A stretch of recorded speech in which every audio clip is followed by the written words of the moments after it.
നമസ്തേ, പുത്തൻ പുലരിയിലേക്ക് എല്ലാ പ്രിയപ്പെട്ട പ്രേക്ഷകർക്കും സ്വാഗതം. ഞാൻ രോഹിണി മഹേഷ്. ഞാൻ ദേവിക ബൈജു. ആദ്യം പ്രധാന വാർത്തകളിലേക്ക്.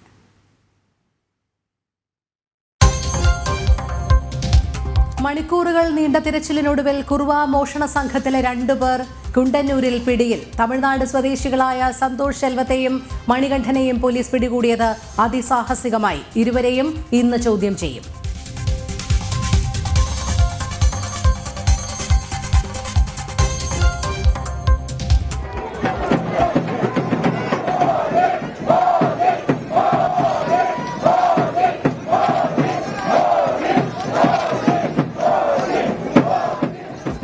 പ്രധാനമന്ത്രി നരേന്ദ്രമോദി നൈജീരിയയിൽ.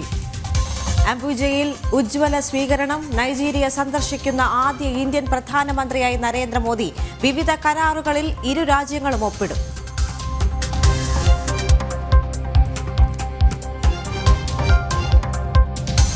മുനമ്പത്ത് ഇന്ന് പ്രതിഷേധ ജ്വാല. SNDPയുടെ നേതൃത്വത്തിൽ ചെറായി മുതൽ മുനമ്പം ബീച്ച് വരെ മനുഷ്യച്ചങ്ങല തീർക്കും.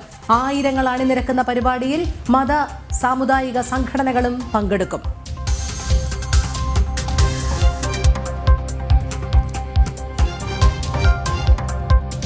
ശബരിമലയിൽ ഭക്തജന തിരക്ക്. കാനനപാത വഴിയും ഭക്തരുടെ ഒഴുക്ക്. തീർത്ഥാടന കാലമായിട്ടും ഗതാഗതം പുനഃസ്ഥാപിക്കാതെ കോന്നി അച്ചൻകോവിൽ റോഡ്.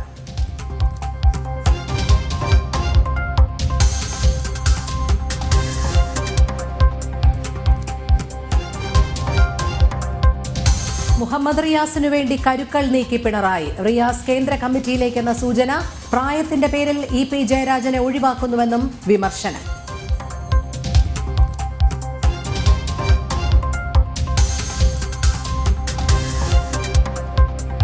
വൈദികരുടെ വിശുദ്ധ വസ്ത്രം ഊറാറ ശുചിമുറിയിൽ. സംഭവം Kannur Chembanthotti Saint George forane പള്ളിയിൽ. കുംഭസാര ശുശ്രൂഷയ്ക്ക് ഉപയോഗിക്കുന്ന ഊറാറ മോഷണം പോയതിലും ആശങ്കയോടെ വൈദികരും വിശ്വാസികളും. ജനം ബ്രേക്കിംഗ്.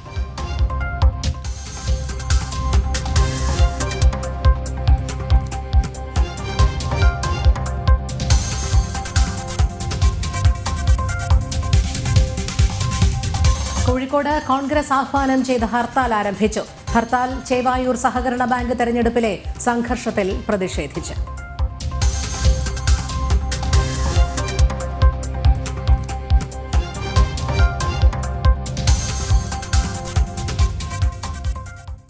ശബരിമല വാർത്തകളിലേക്ക് തന്നെയാണ് നമ്മൾ ആദ്യമേ പോകുന്നത്. ശരണം എൻ്റെ അയ്യപ്പ.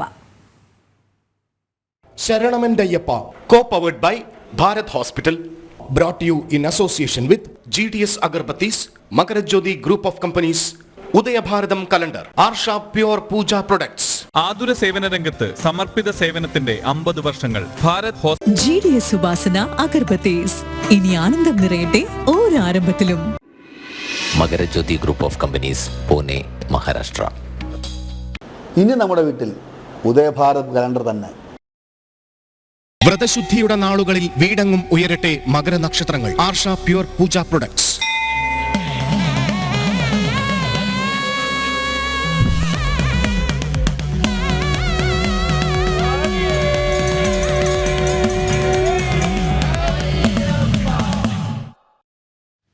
ശബരിമല സന്നിധാനം ശരണമന്ത്ര മുഖരിതം. ഇന്നും ഭക്തജന തിരക്ക് തുടരുന്നു. ഇന്നലെ ദർശനം നടത്തിയത് 70,000-ലധികം പേർ എന്നാണ് അറിയാൻ കഴിയുന്നത്. വിവരങ്ങളുമായി അരുൺ കൊടുങ്ങൂറും M മനോജും ചേരുന്നു. ആദ്യം അരുണിലേക്ക്. Arun, good morning. സ്വാമി ശരണം. എന്താണ് ഇന്നത്തെ നിലവിലെ രാവിലെ മുതൽ തന്നെ ഭക്തിസാന്ദ്രമായി സന്നിധാനം? ധാരാളം ഭക്തജനങ്ങൾ എത്തി തുടങ്ങിയിട്ടുണ്ടോ? വിവരങ്ങൾ. സ്വാമി ശരണം, ഇന്ന് ധാരാളം ഭക്തജനങ്ങൾ ഇന്ന് ഇവിടെ സന്നിധാനത്തേക്ക് എത്തിത്തുടങ്ങിയിട്ടുണ്ട്. എന്തായാലും സന്നിധാനം രാവിലെ മുതൽ തന്നെ ഭക്തിസാന്ദ്രമാണ്. കഴിഞ്ഞ ദിവസം 70,000-ഓളം ഭക്തജനങ്ങളാണ് ദർശനം നടത്തിയത്.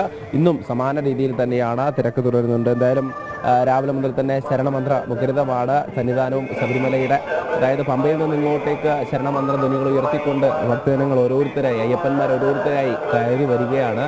അവർ ഈ 18-ാം പടി കടന്ന് അയ്യൻ്റെ മുന്നിലെത്തി ദർശനം നടത്തുകയാണ്. എന്തായാലും കഴിഞ്ഞ ദിവസവും ഇത് തന്നെ ആയിരുന്നില്ലേ നല്ല തിരക്ക്?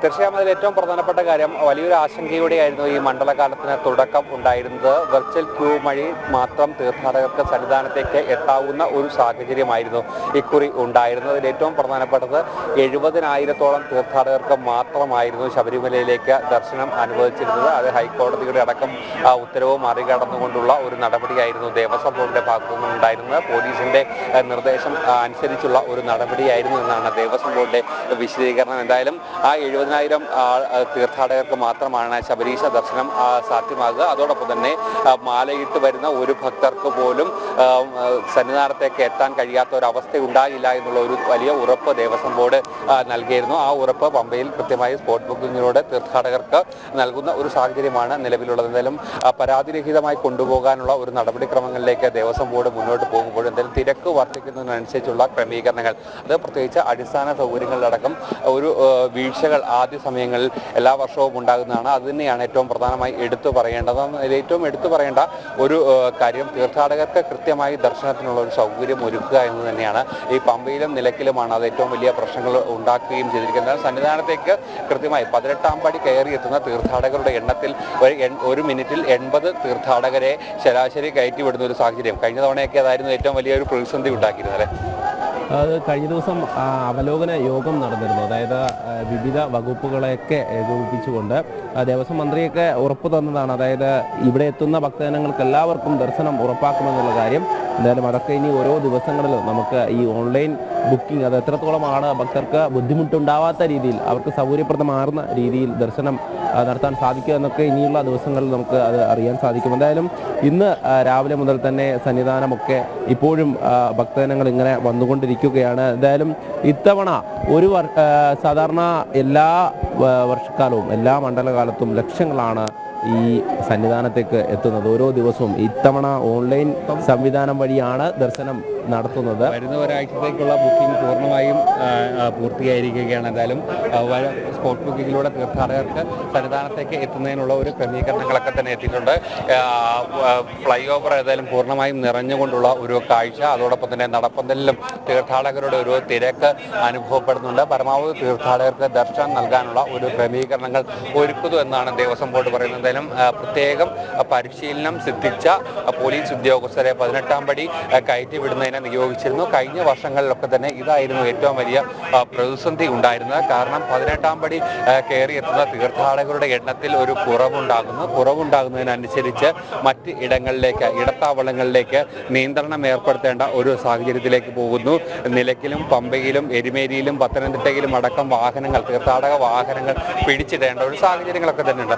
അത്തരത്തിലുള്ള തലതിരിഞ്ഞ പരിഷ്കാരങ്ങൾക്ക് അപ്പുറത്തേക്ക് വീഴ്ചകളിൽ നിന്നും പാഠം ഉൾക്കൊണ്ടുകൊണ്ട് മുന്നോട്ട് പോയിട്ടുണ്ട് എന്നാണ് ദേവസ്വം ബോർഡും അതോടൊപ്പം തന്നെ സർക്കാരും എല്ലാം തന്നെ അവകാശപ്പെടുകയും ചെയ്തിരിക്കുന്നത്. എന്തായാലും അതിനനുസരിച്ചുള്ള ക്രമീകരണങ്ങൾ സന്നിധാനത്ത് ഒരുക്കുകയും പരമാവധി ഭക്തർക്ക് ദർശനം നടത്താനുള്ള ഒരു കാരണം. അതോടൊപ്പം തന്നെ എടുത്തു പറയേണ്ട മറ്റൊരു പ്രധാനപ്പെട്ട കാര്യം, ഹൈക്കോടതി നിഷ്കർഷിക്കുന്നത് 90,000 തീർത്ഥാടകർക്ക് ഒരു ദിവസം സന്നിധാനത്തേക്ക് എത്താം എന്നുള്ളതാണ്. പക്ഷേ അടിസ്ഥാന സൗകര്യങ്ങളുടെ ഒരു അഭാവം കൂടി ഇവിടെ വലിയ പ്രശ്നമായിട്ടുണ്ട്. അവർ വാദിക്കുന്ന പോലെ കാനന ക്ഷേത്രമാണ്, അവിടെ കൃത്യമായ സൗകര്യങ്ങൾ ഒരുക്കേണ്ട സാഹചര്യങ്ങളൊക്കെ ഉണ്ട് എന്ന് പറയുമ്പോഴും ഈ അടിസ്ഥാന സൗകര്യങ്ങൾ കൃത്യമായി ഒരുക്കുന്നതിന് പകരം തീർത്ഥാടകരുടെ എണ്ണം വെട്ടിക്കുറയ്ക്കുന്ന ഒരു നടപടിയിലേക്ക് ദേവസ്വം ബോർഡ് പോകുന്നു. അത് ഭക്തരോടുള്ള വലിയ ഒരു നിഷേധമാണ്, അല്ലെങ്കിൽ ഭക്തരോട് കാണിക്കുന്ന ഏറ്റവും വലിയ ഒരു ബുദ്ധിമുട്ടാണ് എന്ന് തന്നെയാണ് എടുത്തു പറയേണ്ടത്. മറ്റൊരു കാര്യം, നിരവധി ഭക്തജനങ്ങൾ അതായത് വ്രതം നോറ്റ് ഈ ഓൺലൈൻ ബുക്കിങ്ങിൽ അവർ സ്ലോട്ട് നോക്കുന്ന സമയത്ത് ഇപ്പോൾ 30-ാം തീയതി വരെ അത് ഒഴിവില്ല എന്നാണ് അറിയാൻ കഴിഞ്ഞത്. ഇനി അതിനുശേഷം മാത്രമേ ബാക്കിയുള്ളവർക്ക്, കാത്തിരിക്കുന്നവർക്ക് ദർശനം സാധ്യമാകൂ. സാധാരണയായി അവർക്ക് ഇങ്ങോട്ടേക്ക് എത്തിയാൽ മതി. പക്ഷേ ഇപ്പോൾ ഇവിടെ എത്രത്തോളമാണ് ഒഴിവ് എന്നുള്ളത് അറിഞ്ഞതിന് ശേഷം മാത്രമേ ഇങ്ങോട്ടേക്ക് ദർശനത്തിന് എത്താൻ വേണ്ടി സാധിക്കൂ. സ്പോട്ട് ബുക്കിങ്ങിന് എത്തിയാൽ പോലും അവർക്ക് ചെറിയൊരു ആശങ്ക നിലനിൽക്കുന്നത്. ഒരു ദിവസം 10,000 പേർക്കാണ് ഏർപ്പെടുത്തിയിട്ടുള്ളത്. എത്രത്തോളമാണ് ഇവിടേക്ക് എത്തുമ്പോൾ ID പ്രൂഫൊക്കെ പരിശോധിച്ച് എങ്ങനെയാണ് എന്നുള്ള കാര്യം അവർക്ക് ഒരു സംശയമൊക്കെ നിലനിൽക്കുന്നുണ്ട്. എന്തായാലും ഈ ഒരു മണ്ഡലകാലം അത് പുതിയ പരിഷ്കാരങ്ങൾ, അതായത് ഇത്തരത്തിൽ ഓൺലൈൻ സംവിധാനമൊക്കെ ഏർപ്പെടുത്തുമ്പോൾ അത് ഭക്തജനങ്ങൾക്ക് ബുദ്ധിമുട്ടുണ്ടാവരുത് എന്നുള്ള രീതിയിൽ തന്നെയാണ് എല്ലാവരും ആവശ്യപ്പെടുന്നത്. എന്തായാലും അതിന് വേണ്ട ക്രമീകരണങ്ങൾ അധികൃതർ ഏർപ്പെടുത്തണം. അടിസ്ഥാന സൗകര്യങ്ങളാണ് ആവശ്യമായിട്ടുള്ളത്. കാരണം കഴിഞ്ഞ തുലാമാസ പൂജയ്ക്ക് നമ്മൾ കണ്ടതാണ്. ഭക്തജനങ്ങളൊക്കെ അവരൊക്കെ വിഷമത്തോടു കൂടിയാണ് പറഞ്ഞത്, ഞങ്ങൾക്ക് കുടിവെള്ളം കിട്ടുന്നില്ല, ഞങ്ങൾക്ക് മറ്റ് ഒരു പ്രാഥമിക കാര്യങ്ങളും നിർവഹിക്കാനുള്ള ഒരു നിവൃത്തിയില്ല എന്നുള്ള കാര്യം. ആ പരാതികളൊക്കെ പരിഹരിച്ച് മുന്നോട്ട് പോകുമെന്നാണ് പറഞ്ഞിട്ടുള്ളത്. ഇന്നും പമ്പയിൽ നിന്നും ഇങ്ങോട്ടേക്ക് എത്തുന്ന ഭക്തജനങ്ങളുണ്ട്. അവരൊക്കെ ഏത് തരത്തിലാണ് നമ്മളോട് പ്രതികരിക്കുക എന്ന് നമുക്ക് ഇനി വരുന്ന മണിക്കൂറുകളിൽ അറിയാൻ സാധിക്കും. എന്തായാലും തീർച്ചയായും പ്രധാനപ്പെട്ട ഒരു 2 കാര്യങ്ങളോട് ഇന്ന് നമ്മൾ പ്രേക്ഷകരിലേക്ക് എത്തിക്കുന്നുണ്ട്. തുടക്കത്തിൽ ഉണ്ടാകുന്ന ഒരു വലിയ വീഴ്ച, അതിലേറ്റവും പ്രധാനപ്പെട്ടത് ഈ കുഞ്ഞയ്യപ്പന്മാർക്കും മാളികപ്പുറങ്ങൾക്കും പ്രത്യേക ക്യൂ സംവിധാനം ഏർപ്പെടുത്തുമെന്ന് ദേവസ്വം ബോർഡ് പറഞ്ഞിരുന്നു. പക്ഷേ അത് നടപ്പായില്ല. അതോടൊപ്പം തന്നെ ശബരിമലയുടെ ശുചീകരണം സംബന്ധിച്ച 2 പദ്ധതികളായിരുന്നു ശബരിമലയിൽ ഉണ്ടായിരുന്നത്, പുണ്യം പൂങ്കാവനം. അതോടൊപ്പം തന്നെ ഏറ്റവും പ്രധാനപ്പെട്ട മറ്റൊരു പദ്ധതി ദേവസ്വം ബോർഡ് തന്നെ നടപ്പാക്കുന്ന പവിത്രം ശബരിമല. ഈ 2 പദ്ധതികളും ഇപ്പോൾ നിലച്ചിരിക്കുകയാണ്, താളം തെറ്റിയിരിക്കുകയാണ്. ശബരിമലയുടെ ഈ ശുചീകരണ പ്രവർത്തനങ്ങളിൽ ഗുരുതരമായിട്ടുള്ള വീഴ്ച ഉണ്ടാകും എന്നുള്ള കാര്യത്തിൽ അതിന്റെ വിശദമായ വാർത്ത അടുത്ത മണിക്കൂറുകളിൽ ജനം ടി വി തന്നെ പുറത്തേക്ക് കൊണ്ടുവരും. എന്തായാലും ആ ഒരു വിഷയത്തിലൊക്കെ കൃത്യമായി തുടക്കത്തിൽ ഉണ്ടാകുന്ന ആ വീഴ്ചകളൊക്കെ തന്നെ പരിഹരിച്ച് മുന്നോട്ട് പോയില്ല എങ്കിൽ വരും ദിവസങ്ങളിൽ പ്രത്യേകിച്ച് മണ്ഡല പൂജാ സമയത്തും മകരവിളക്ക് സമയത്തും ഒക്കെ തീർത്ഥാടക ലക്ഷങ്ങൾ സന്നിധാനത്തേക്ക് ഒഴുകിയെത്തുന്ന ആ സമയത്ത് ആ വേളയിൽ വലിയ രീതിയിലുള്ള ബുദ്ധിമുട്ട് ഭക്തർക്ക് ഉണ്ടാകും എന്നുള്ള കാര്യത്തിൽ യാതൊരു തരത്തിലുള്ള സംശയവുമില്ല. അതിൽ ഏറ്റവും പ്രധാനപ്പെട്ടത് കഴിഞ്ഞ മാസപൂജ സമയത്തുണ്ടായ പ്രശ്നങ്ങളൊക്കെ തന്നെ മുന്നിലുണ്ട്. ഹൈക്കോടതിയുടെ പ്രത്യേക നിരീക്ഷണം സന്നിധാനത്തുണ്ട്. ഏതായാലും ആ വീഴ്ചകളൊക്കെ തന്നെ പരിഹരിച്ച് മുന്നോട്ട് പോകേണ്ട ഒരു സാഹചര്യം തന്നെയാണ് നിലവിലുള്ളത്. തീർച്ചയായും അത് തന്നെയാണ്. ആദ്യഘട്ടത്തിൽ തന്നെ ഈ വീഴ്ചകൾ പരിഹരിച്ചില്ലെങ്കിൽ ഇനി വരുന്ന ദിവസങ്ങളിൽ നിരവധി ഭക്തജനങ്ങൾ ഇങ്ങോട്ടേക്ക് എത്തുമ്പോൾ അത് നിയന്ത്രിക്കാനാവാത്ത തരത്തിലേക്ക്, അല്ലെങ്കിൽ മറ്റ് അവർക്ക് വേണ്ട അടിസ്ഥാന സൗകര്യങ്ങളോ, അല്ലെങ്കിൽ ഇവിടെ നേരത്തെ സൂചിപ്പിച്ചതുപോലെ തന്നെ വൃത്തിയുടെ കാര്യമായാലും ഈ പ്ലാസ്റ്റിക്കിൻ്റെ ഒക്കെ കാര്യമായാലും ഒക്കെ അതിലൊക്കെ വലിയ ബുദ്ധിമുട്ട് ഇനി വരുന്ന ദിവസങ്ങളിൽ ഉണ്ടാകും. അതുകൊണ്ട് തന്നെ ആദ്യ ദിവസങ്ങളിൽ തന്നെ ഇതൊക്കെ പരിഹരിച്ച് മുന്നോട്ട് പോകണമെന്നാണ് ഇവിടെയുള്ള അധികൃതരോട് അടക്കം ആവശ്യപ്പെടാനുള്ളത്. എന്തായാലും ഈ ഒരു ദർശന സമയം കൂട്ടിയത് കുറച്ചുകൂടെ, അതായത് 18 മണിക്കൂറാക്കി വർദ്ധിപ്പിച്ചത് ഇവിടെ എത്തുന്ന ഭക്തജനങ്ങൾക്ക് ആ ദർശനം ഉറപ്പാക്കാനാണ് എന്നുള്ള കാര്യം അറിയിച്ചിട്ടുണ്ടായിരുന്നു. എന്തായാലും ഇന്നും ഈ തിരക്ക് എങ്ങനെ തന്നെ തുടരുകയാണ്. ഓരോ ദിവസം കഴിയുന്തോറും എത്ര അയ്യപ്പന്മാരാണ് ഇന്നും മാലയിട്ട് വ്രതം നോറ്റുകൊണ്ട് ഈ സന്നിധിയിലേക്ക് എത്തുവാൻ വേണ്ടി കാത്തിരിക്കുന്നത് എന്ന് നമുക്കറിയാം. എന്തായാലും ഒരൊറ്റ ലക്ഷ്യം അയ്യപ്പൻ, ഒരൊറ്റ മോഹമാണ് ആ ഒരു ദർശനം. അതിനു വേണ്ടിയിട്ടാണ് ഓരോ അയ്യപ്പന്മാരും ഇത്രയും കഠിനമായി ഈ മല ചവിട്ടി ഇവിടേക്ക് ഭക്തിപൂർവ്വം എത്തി. പല ദേശങ്ങളിൽ നിന്നും പല വികാരങ്ങളോടെ ഒരു അയ്യപ്പൻ എന്നുള്ള മനസ്സിൽ ഒരേ വികാരത്തോടെ അവരെല്ലാം തന്നെ സന്നിധാനത്തേക്ക് എത്തുന്ന ഒരു സാഹചര്യം. എന്തായാലും ഈ തീർത്ഥാടന കാലത്ത് എന്തായാലും 2 മണിക്കൂർ ദർശന സമയം വർദ്ധിപ്പിക്കുന്ന ഒരു സാഹചര്യമാണ് ഉണ്ടായത്. ഇതൊക്കെ തന്നെ തീർത്ഥാടകർക്ക് ഒരു പ്രയോജനം കിട്ടും. പരമാവധി തീർത്ഥാടകർക്ക് ദർശനം കൊടുക്കുന്നതിനുള്ള ഒരു നടപടിക്രമങ്ങളിലേക്ക് പോകാനുള്ള ഒരു ക്രമീകരണങ്ങളുടെ ഭാഗമായി തന്നെയാണ് ഈ ദർശന സമയം തുടക്കത്തിൽ തന്നെ വർദ്ധിപ്പിക്കുന്ന തിരക്ക് നോക്കാതെ എല്ലാ ദിവസവും 2 മണിക്കൂർ വർദ്ധിപ്പിച്ച് 18 മണിക്കൂറിലേക്ക്. ശബരിമലയിൽ സന്നിധാനത്ത് രാവിലെ മുതൽ തന്നെ വൻ ഭക്തജന തിരക്കാണ്. അരുൺ കൊടുങ്ങൂറും മനോജുമാണ് വിവരങ്ങൾ നൽകിക്കൊണ്ടിരുന്നത്. വരും മണിക്കൂറുകളിലും അവർ ഭക്തരുടെ പ്രതികരണങ്ങളും അതോടൊപ്പം അടിസ്ഥാന സൗകര്യങ്ങളുടെ അപര്യാപ്തതയും ഒക്കെ ജനം ടി വിയിലൂടെ റിപ്പോർട്ട് ചെയ്യും എന്ന് തന്നെയാണ് കരുതേണ്ടത്. നമുക്ക് വരും മണിക്കൂറുകളിൽ അതുമായി ബന്ധപ്പെട്ട കൂടുതൽ വാർത്തകളിലേക്കും എത്തേണ്ടതുണ്ട്. രോഹിണി, ശബരിമല സന്നിധാനത്തേക്കുള്ള പ്രധാന കവാടമായ പമ്പയിലെ അവസ്ഥ എന്താണെന്ന് നോക്കേണ്ടതുണ്ട്. അവിടെ ഭക്തജന തിരക്ക് കുറവാണ്. ഇന്നലെ വൈകിട്ട് മുതൽ പമ്പയിൽ ഭക്തജന തിരക്ക് കുറവാണെന്നാണ് അറിയാൻ സാധിക്കുന്നത്. അവധി ദിവസമായതിനാൽ ഉച്ചയോടുകൂടി തിരക്ക് കൂടാനാണ് സാധ്യത. പമ്പയിലും നിലയ്ക്കലിലും കൂടുതൽ പോലീസ് ഉദ്യോഗസ്ഥരെ നിയോഗിക്കുമെന്ന് ADGP ശ്രീജിത്ത് IPS നേരത്തെ അറിയിച്ചിരുന്നു. കിരൺകുമാർ അവിടെ നിന്ന് ചേരുന്നുണ്ട്. കിരൺ, ഇപ്പോഴവിടെ തിരക്കൊന്നുമില്ല എന്ന് മനസ്സിലാക്കാൻ സാധിക്കുന്നുണ്ട്. പക്ഷേ ഇന്ന് അവധി ദിനമായതുകൊണ്ട് ഉച്ചയോടുകൂടി വലിയൊരു തിരക്ക് അവിടേക്ക് ഉണ്ടാകുമെന്ന് തന്നെയാണ് മനസ്സിലാക്കേണ്ടത്, അല്ലേ?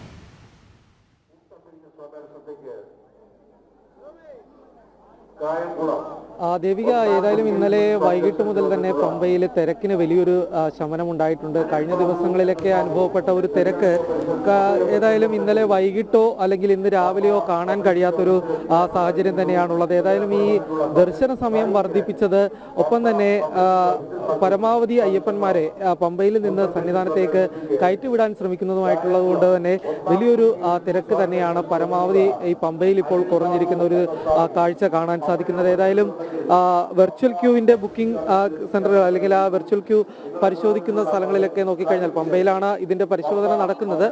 ഈ സ്ഥലത്തൊക്കെ നോക്കിയാൽ തന്നെ ഇപ്പോൾ കൗണ്ടറുകൾ ഒഴിഞ്ഞു കിടക്കുന്ന ഒരു കാഴ്ചയാണ് കാണുന്നത്. എന്നിരുന്നാൽ പോലും ഇത് തിരക്ക് കുറവാണ് എന്നുള്ളൊരു ഇതിലേക്ക് വിലയിരുത്താൻ കഴിയില്ല. കാര്യം ഇന്നലെ മാത്രം അല്ലെങ്കിൽ ഇന്നലെയുള്ള ദിവസങ്ങളിലൊക്കെ നോക്കിക്കഴിഞ്ഞാൽ സന്നിധാനത്ത് 70,000-ഓളം പേരാണ് ഒരു ദിവസം ദർശനം നടത്തുന്നത്. സ്വാഭാവികമായിട്ട് ഇവർ പമ്പ വഴി തന്നെയാണ് കൂടുതൽ പേരും കടന്നു പോകുന്നത്.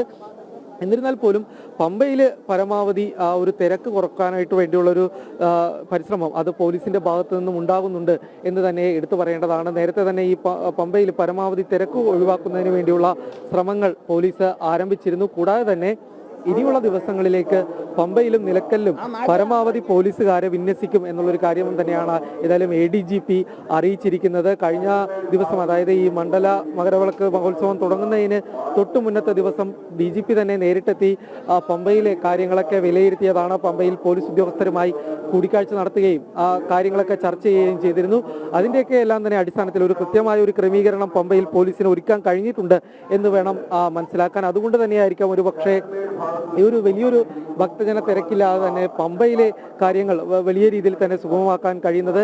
എന്നിരുന്നാൽ പോലും ഒരു കാര്യം, ഇന്ന് അവധി ദിവസമാണ്. അവധി ദിവസമായതിനാൽ തന്നെ ഇനി വരും മണിക്കൂറുകളിൽ തിരക്ക് കൂടാനായിട്ടുള്ള ഒരു സാധ്യത കൂടി തള്ളിക്കളയാൻ കഴിയില്ല. കാര്യം ഈ വൃശ്ചിക മാസത്തിലെ ആദ്യ അവധി ദിവസം എന്ന് തന്നെ പറയേണ്ടിയിരിക്കുന്നു. അങ്ങനെ ഒരു അവധി ദിവസത്തിലേക്ക് വരുമ്പോൾ സ്വാഭാവികമായിട്ട് അയ്യപ്പന്മാരുടെ തിരക്ക് കൂടുതലായിട്ട് വരാനായിട്ടുള്ള ഒരു സാധ്യതയുണ്ട്. എന്നിരുന്നാൽ പോലും ഇപ്പോൾ ഏറ്റവും കൂടുതൽ അയ്യപ്പന്മാരെത്തുന്നത് ഈ തമിഴ്നാട്, കർണാടക സംസ്ഥാനങ്ങളിൽ നിന്നുള്ള അയ്യപ്പന്മാർ തന്നെയാണ് കൂടുതലുമായിട്ട് ശബരിമലയിലേക്ക് എത്തിക്കൊണ്ടിരിക്കുന്നത്.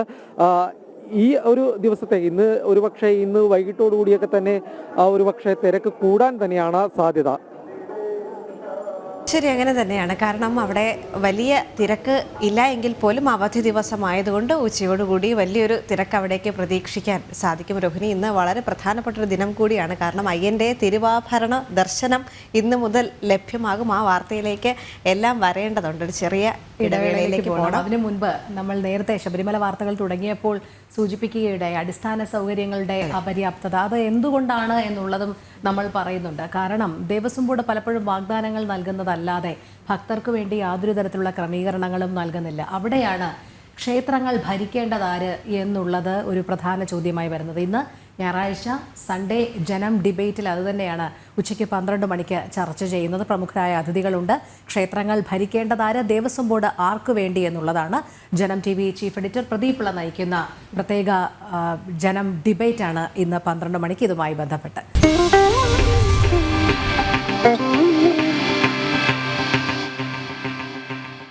പന്തളം വലിയ കോയിക്കൽ ക്ഷേത്രത്തിലേക്ക് ശബരിമല തീർത്ഥാടകരുടെ വൻ ഭക്തജന പ്രവാഹം. തിരുവാഭരണ ദർശനം തുടങ്ങിയ ഇന്നലെ മുതൽ ഒട്ടനവധി ഭക്തരാണ് മണികണ്ഠന്റെ മണ്ണിലേക്ക് എത്തുന്നത്. തീർത്ഥാടകരുടെ പ്രധാന ഇടത്താവളമായ പന്തളത്ത് ഇത്തവണ സ്പോട്ട് ബുക്കിംഗ് സൗകര്യം ഏർപ്പെടുത്താത്തതിൽ ഭക്തർക്ക് പരാതിയുമുണ്ട്. മിഥുൻ മുരളി ചേർന്നുണ്ട്. മിഥുൻ, എപ്പോൾ മുതൽ എത്ര സമയമാണ് ഈ തിരുവാഭരണ ദർശനം ലഭ്യമാവുക? കാരണം ജീവിതത്തിലെ ഏറ്റവും വലിയൊരു സൗഭാഗ്യമായി തന്നെ ഭക്തജനങ്ങൾ കാണുന്ന ഒരു കാര്യമാണിത്. കാരണം അയ്യൻ്റെ തിരുവാഭരണം ദർശിക്കാൻ സാധിക്കുക എന്ന് പറയുന്നത് എത്രത്തോളം ഒരു പുണ്യപരമായിട്ടുള്ള കാര്യം, അല്ലെ? എത്ര ജന്മങ്ങളെടുത്താൽ സാധ്യമാകുന്ന ഒരു പുണ്യപ്രവൃത്തി. പക്ഷേ അതിലേക്കെല്ലാം വരാൻ മറ്റൊരു കാര്യം കൂടി എടുത്തു പറയേണ്ട ഒരു കാര്യമുണ്ട്. ഏറ്റവും പ്രധാനപ്പെട്ട ഒരു സ്പോട്ട് ബുക്കിംഗ് കേന്ദ്രമായിരുന്നു പന്തളം. അവിടെ എന്തുകൊണ്ട് ഇത്തവണ സ്പോട്ട് ബുക്കിംഗ് ഇല്ല? ഇതിലെല്ലാം വലിയ പരാതികൾ ഉയർന്നു വരുന്നൊരു സാഹചര്യമുണ്ടല്ലേ?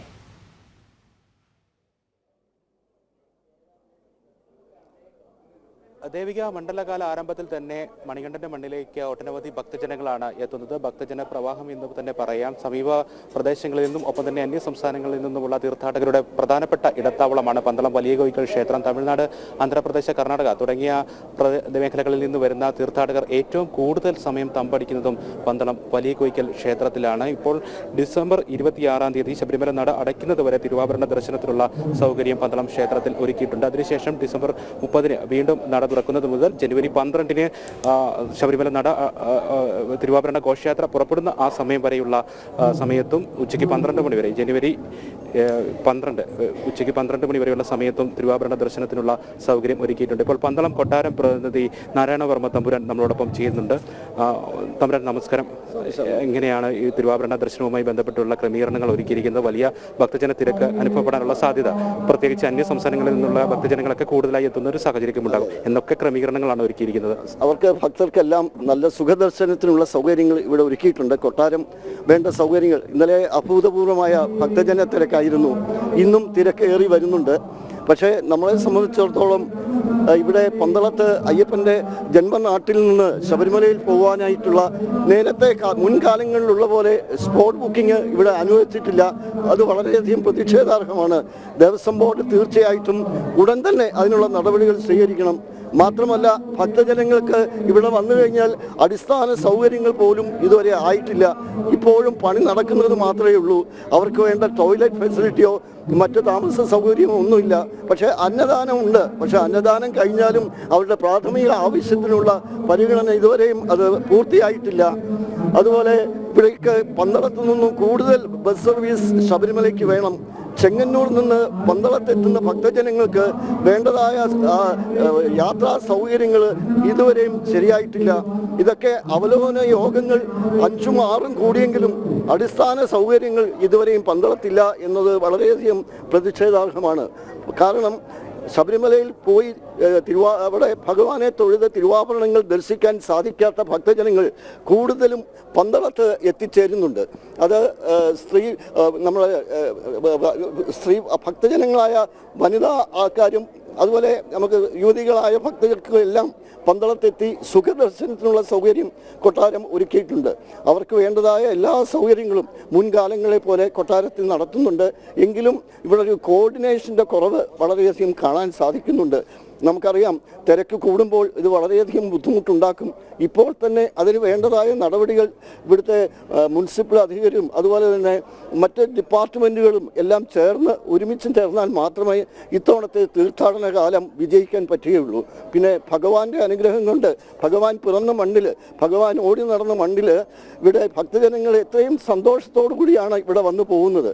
കഴിഞ്ഞ വർഷവും നമുക്കറിയാം, ശബരിമലയിലെ പല അസൗകര്യങ്ങൾ ഉണ്ടായിട്ട് അവർക്ക് ദർശനം സാധിക്കാതെ പന്തളത്തെത്തി മാല ഊരി ഇവിടെ നെയ്യഭിഷേകം നടത്തി പോകുന്ന ഒരു അവസ്ഥ ഇത്തവണ ഉണ്ടാകാതിരിക്കട്ടെ എന്നതാണ് ഞങ്ങളുടെയും പ്രാർത്ഥന. എല്ലാ അയ്യപ്പ ഭക്തർക്കും സുഖദർശനവും സുരക്ഷിത ദർശനവും നൽകുന്നതിന് വേണ്ടതായ ഒരുക്കങ്ങൾ പന്തളത്ത് മുന്നൊരുക്കങ്ങൾ ഉണ്ടായിട്ടുണ്ട്. എല്ലാവർക്കും പന്തളത്തേക്ക് സ്വാഗതം. മറ്റ് സംസ്ഥാനങ്ങളിൽ നിന്നെല്ലാം വരുന്ന ഭക്തജനങ്ങൾക്ക് വിവിധ ഭാഷയിലുള്ള അനൗൺസ്മെൻറ്റുകളും അവർക്കുള്ള അന്വേഷണത്തിനുള്ള ഇവിടെയുള്ള അന്വേഷണ സൗകര്യങ്ങളും നമ്മൾ ഒരുക്കുന്നുണ്ട്. അതൊക്കെ പുറകെ വരും എന്നാണ് നമ്മൾ വിചാരിക്കുന്നത്. ദേവസ്വം ബോർഡും പന്തളം കൊട്ടാരവും അയ്യപ്പ സേവാ സംഘങ്ങളും എല്ലാവരും ചേർന്ന് ഈ തീർത്ഥാടന കാലം ഭംഗിയാക്കണം എന്നതാണ് ഞങ്ങളുടെ ഒരു താല്പര്യം. കൊട്ടാരം അതിനുവേണ്ടി എല്ലാ ഭക്തർക്കും പന്തളത്തേക്ക് സ്വാഗതം ചെയ്യുന്നു. സ്വാമിയെ ശരണമയ്യപ്പ. അപ്പോൾ തന്നെ തമ്പുരാൻ സൂചിപ്പിച്ചതിൻ്റെ അതൊരു കാര്യം, എല്ലാ മണ്ഡലകാലത്തും ആവർത്തിക്കുന്ന ചില പരാതികൾ ഉണ്ട്. അത് മണ്ഡലകാലത്തിന് മുൻപ് അതിനുവേണ്ട ക്രമീകരണങ്ങൾ ഒരുക്കേണ്ടതായിരുന്നു. പക്ഷേ ഈ മണ്ഡലകാലത്തും അത്തരത്തിലുള്ള ക്രമീകരണങ്ങൾ സർക്കാരിൻ്റെ ദേവസ്വം ബോർഡിൻ്റെ ഭാഗത്തുനിന്ന് ഉണ്ടാവുന്നില്ല എന്നുള്ളൊരു പരാതിയും കൂടെ ഉന്നയിക്കുന്നുണ്ടായിരുന്നല്ലോ. അതെ, ഇത് കാരണം എല്ലാ വർഷവും നമുക്കറിയാം വൃശ്ചികം 1 സ്ഥിരമാണ്. നമ്മുടെ തീർത്ഥാടന കാലം ആരംഭിക്കുന്നത് വൃശ്ചികം 1 എല്ലാവർക്കും അറിയാം. ഈ മുന്നൊരുക്കങ്ങൾ എല്ലാ വർഷവും നേരത്തെ തുടങ്ങും എന്ന് പറഞ്ഞാലും അത് തുടങ്ങിയിട്ടില്ല. അത് ഇതുവരെ ഒന്നും പൂർത്തിയായിട്ടില്ല. 2 വർഷമായിട്ട് ഇവിടെ ശൗചാലയങ്ങളുടെ പണി നടക്കുന്നുണ്ട്. ഇപ്പോഴും സേഫ്റ്റി ടാങ്കിലേക്കുള്ള കണക്ഷൻ പോലും കൊടുത്തിട്ടില്ല. വളരെ ദൗർഭാഗ്യകരമാണ്. നിങ്ങൾ അവിടെ പോയി നോക്കിയാൽ അറിയാം, പണികളെല്ലാം പകുതിയിൽ കിടക്കുകയാണ്. പിന്നെ എന്താണ് ഇവർ നിർമ്മാണ പ്രവർത്തനങ്ങൾ നടത്തി എന്ന് നമുക്ക് അറിയാൻ സാധിക്കുന്നില്ല. ഇവിടെ വരുന്ന ദേവസ്വം ബോർഡ് അധികാരികളും അതുപോലെ വിവിധ ഡിപ്പാർട്ട്മെൻറ്റിൻ്റെ ആൾക്കാർക്കും വേണ്ട സൗകര്യങ്ങൾ ഒരുക്കിയിട്ടുണ്ടോ എന്നുള്ളത് സീസണ് മുമ്പ് തന്നെ ഇവിടെ വന്ന് നോക്കി അത് തീർച്ചപ്പെടുത്തേണ്ടതാണ്. എങ്കിൽ മാത്രമേ അത് സമയബന്ധിതമായി പൂർത്തീകരിക്കാൻ സാധിക്കുകയുള്ളൂ. ഇപ്പോൾ നമുക്ക് മനസ്സിലാക്കുന്നത് നിലയ്ക്കലും പമ്പയിലും എല്ലാം തന്നെ അസൗകര്യങ്ങളുണ്ട്. അതുകൊണ്ടായിരിക്കാം, ഇതൊക്കെ മൂടി വെച്ചുകൊണ്ടായിരിക്കാം ഇതൊക്കെ ഭക്തജനങ്ങളുടെ വരവ് ലിമിറ്റ് ചെയ്തു എന്ന് നമുക്ക് തോന്നുന്നത്. തെറ്റിദ്ധരിക്കാൻ സാധിക്കില്ല അങ്ങനെ ഒരു അഭിപ്രായം പറഞ്ഞാൽ. അപ്പോൾ അതുകൊണ്ട് ഇത് നമ്മൾ അസൗകര്യങ്ങൾ ഭക്തജനങ്ങൾക്ക് പ്രശ്നമല്ല. കാരണം കല്ലും മുള്ളും കാലക്കുമെത്തെ എന്ന് പ്രാർത്ഥിച്ചുകൊണ്ടാണ് സ്വാമിമാർ ശബരിമലയ്ക്ക് വരുന്നത്. അവർക്ക് അടിസ്ഥാന സൗകര്യം കൊടുക്കുക എന്നതാണ് നമ്മൾ ചെയ്തു കൊടുക്കേണ്ടത്. അവർ ബാക്കിയെല്ലാം അവർ ചെയ്തോളും. നൂറ്റാണ്ടുകളായി 1000-ഓളം വർഷങ്ങളായി നടക്കുന്ന ഈ തീർത്ഥാടനം വളരെ വളരെ നല്ല രീതിയിൽ പൊയ്ക്കൊണ്ടിരുന്നു. ആർക്കും ഒരു പരാതിയില്ലാതെ ഭഗവത് ദർശനം നടത്തി ഇവർ മടങ്ങുന്നുണ്ട്. പക്ഷേ ഈ കുറച്ച് ഭക്തജനങ്ങൾ വരുമ്പോൾ കൂടുതൽ അസൗകര്യം വരിക എന്നത് നമുക്ക് വളരെ ചിന്തിക്കേണ്ടിയിരിക്കുന്നു. ഭക്തജനങ്ങൾ ശബരിമലയിലേക്ക് വരാതിരിക്കാനുള്ള ഒരു നടപടിയാണോ എന്ന് തന്നെ സംശയിക്കാൻ ഇതൊരു കാരണമാകും. ഒപ്പം തന്നെ തമ്പുരാൻ, ഈ തീർത്ഥാടകരുടെ യാത്രാക്രമത്തിൽ പ്രധാനപ്പെട്ട ഇടത്താവളമാണ് പന്തളം ക്ഷേത്രവും കൊട്ടാരവും. കാരണം തിരുവാഭരണം ദർശിച്ച് പോകുക എന്ന് പറയുന്നത് അവിടെ വലിയൊരു ആഗ്രഹ സാഫല്യീകരണമാണ്. അപ്പോൾ ഈ കാര്യം സർക്കാരിനെ പന്തളം കൊട്ടാരം അറിയിച്ചിരുന്നോ, ഇതിൽ സ്പോട്ട് ബുക്കിംഗ് സൗകര്യം ഇവിടെ ഏർപ്പെടുത്തണം എന്നുള്ള കാര്യം? കാരണം അല്ലെങ്കിൽ തീർത്ഥാടകരുടെ യാത്രാക്രമത്തിൽ നിന്ന് തന്നെ ഒരുപക്ഷെ പന്തളം ക്ഷേത്രം ഒഴിവാക്കേണ്ട സാഹചര്യം വരും. ഇത് അറിയിച്ചപ്പോൾ എന്തെങ്കിലും തീരുമാനം അറിയിക്കാമെന്ന് പറഞ്ഞിരുന്നോ? തീർച്ചയായിട്ടും നമ്മളിത് അതിനെ സംബന്ധിച്ച് വിശദമായിട്ട് പ്രസിഡന്റും അതുപോലെ ദേവസ്വം അതോറിറ്റീസുമായിട്ട് സംസാരിച്ചിരുന്നു. അവരത് ഉറപ്പ് നൽകിയതാണ്. പന്തളത്ത് ഇടത്താവളവും അതുപോലെ തന്നെ സ്പോട്ട് ബുക്കിംഗ് സൗകര്യവും മുൻകാലങ്ങളിലുള്ള പോലെ ഇത്തവണയും അനുവദിക്കുമെന്ന് പറഞ്ഞു വരുന്നു. പക്ഷേ ഇതുവരെയും അതിനുള്ള നടപടികൾ സ്വീകരിച്ച് കണ്ടില്ല. തീർച്ചയായിട്ടും എത്രയും പെട്ടെന്ന് ഭക്തജനങ്ങൾക്ക് സൗകര്യപ്രദമായിട്ട് ഇവിടെ അത് സ്പോട്ട് ബുക്കിംഗ് ഉണ്ടാകണം. അതുതന്നെയാണ് കൊട്ടാരത്തിൻ്റെ അഭിപ്രായം. ഇനിയും അതിനുവേണ്ടി വീണ്ടും നമ്മൾ നിവേദനങ്ങൾ നൽകുന്നുണ്ട്. അത് ഉറപ്പായിട്ടും ഇപ്പോൾ മണ്ഡലകാലം തുടങ്ങിയിട്ടേ ഉള്ളൂ. ഇനിയും മകരവിളക്കാവുമ്പോൾ അത് കൂടുതലായ തിരക്ക് നമ്മൾ പ്രതീക്ഷിക്കുന്നുണ്ട്. അപ്പോൾ അതിനുള്ള സൗകര്യങ്ങൾ ഇവിടെ ഉണ്ടാകണം. അതുതന്നെയാണ് കൊട്ടാരത്തിൻ്റെ അഭിപ്രായം. അടിസ്ഥാന സൗകര്യ പ്രശ്നങ്ങൾ ഈ മണ്ഡലകാലത്തും തുടരുകയാണ്. അതിലുള്ള ഒരു പരാതിയാണ് കൊട്ടാരം പ്രതിനിധി നാരായണവർമ്മ തമ്പുരാൻ, കൊട്ടാരം പന്തളം ട്രസ്റ്റി കൂടിയായ നാരായണവർമ്മ തമ്പുരാൻ അറിയിച്ചത്. ഒപ്പം തന്നെ ഇവിടെ സ്പോട്ട് ബുക്കിംഗ് സൗകര്യം ഏർപ്പെടുത്തേണ്ടതിന്റെ ആവശ്യകത, അത് വളരെ അത്യാവശ്യമായിട്ടുള്ള ഒരു കാര്യമാണ്. സർക്കാരിന് പന്തളം കൊട്ടാരത്തിലെ അല്ലെങ്കിൽ അവിടുത്തെ അംഗങ്ങളുടെ കൂടി അഭിപ്രായങ്ങൾ സ്വീകരിച്ചുകൊണ്ട് അവലോകന യോഗത്തിൽ പോലും കൃത്യമായി അവരുടെ അഭിപ്രായങ്ങൾ തേടണം. എന്നാൽ മാത്രമേ ശബരിമലയിലെ പ്രശ്നങ്ങൾ എന്തൊക്കെയാണെന്ന് മനസ്സിലാക്കാൻ സാധിക്കുകയുള്ളൂ എന്ന് കഴിഞ്ഞ കുറച്ച് നാളുകളായി ഹിന്ദു ഐക്യവേദി നിരന്തരമായി പറയുന്നുണ്ട്. പക്ഷേ ആ കാര്യങ്ങളൊന്നും നടക്കുന്നില്ല എന്ന് വേണം കരുതാൻ. കാരണം കുമ്മനം രാജശേഖരൻ പറഞ്ഞതുപോലെ അവിശ്വാസികളുടെ സർക്കാർ ഭരിച്ചാൽ എന്തൊക്കെ നടക്കാമെന്നതിൻ്റെ ഉത്തമ ഉദാഹരണമാണ് ഇപ്പോൾ നടന്നുകൊണ്ടിരിക്കുന്നതെന്നെല്ലാം വലിയ വിമർശനം വരുന്നുണ്ട്. അതിൻ്റെ എല്ലാം ഭാഗമായി തന്നെ ഇതിനെല്ലാം കാരണം മിഥുൻ മുരളിയാണ് അവിടെ നിന്നുള്ള വിശദാംശങ്ങൾ നൽകിയത്. ദേവിക, അതോടൊപ്പം നമുക്കറിയാം ശബരിമല തീർത്ഥാടകരെ സംബന്ധിച്ചിടത്തോളം ഇടത്താവളങ്ങളിലെ സൗകര്യം ഒരുക്കലാണ് പരമപ്രധാനം, അല്ലേ? അതോടൊപ്പം ഒരു പ്രധാന ഇടത്താവളമായ എരുമേലിയിൽ ഇപ്പോൾ വൻ ഭക്തജന തിരക്ക് അനുഭവപ്പെട്ടു തുടങ്ങിയിട്ടുണ്ട്. പക്ഷേ അടിസ്ഥാന മേഖലയിലെ അസൗകര്യങ്ങൾ തുടരുന്നു എന്നുള്ളത് തന്നെയാണ് ദൗർഭാഗ്യകരമായ വസ്തുത. പരിമിതമായ വെർച്വൽ ബുക്കിംഗ് സൗകര്യങ്ങളിൽ അയ്യപ്പന്മാർ വലയുന്ന കാഴ്ചയും നമുക്ക് അവിടെ നിന്നും കാണാൻ കഴിയുന്നതാണ്. മിഥുൻ അയ്യപ്പൻ ചേരുന്നു. മിഥുൻ, പ്രധാന ഇടത്താവളമായ എരുമേലിയിൽ ഇപ്പോഴും അടിസ്ഥാന സൗകര്യങ്ങളുടെ അപര്യാപ്തത തുടരുന്നുണ്ട് എന്ന് തന്നെയാണ് മനസ്സിലാക്കാൻ കഴിയുന്നത്.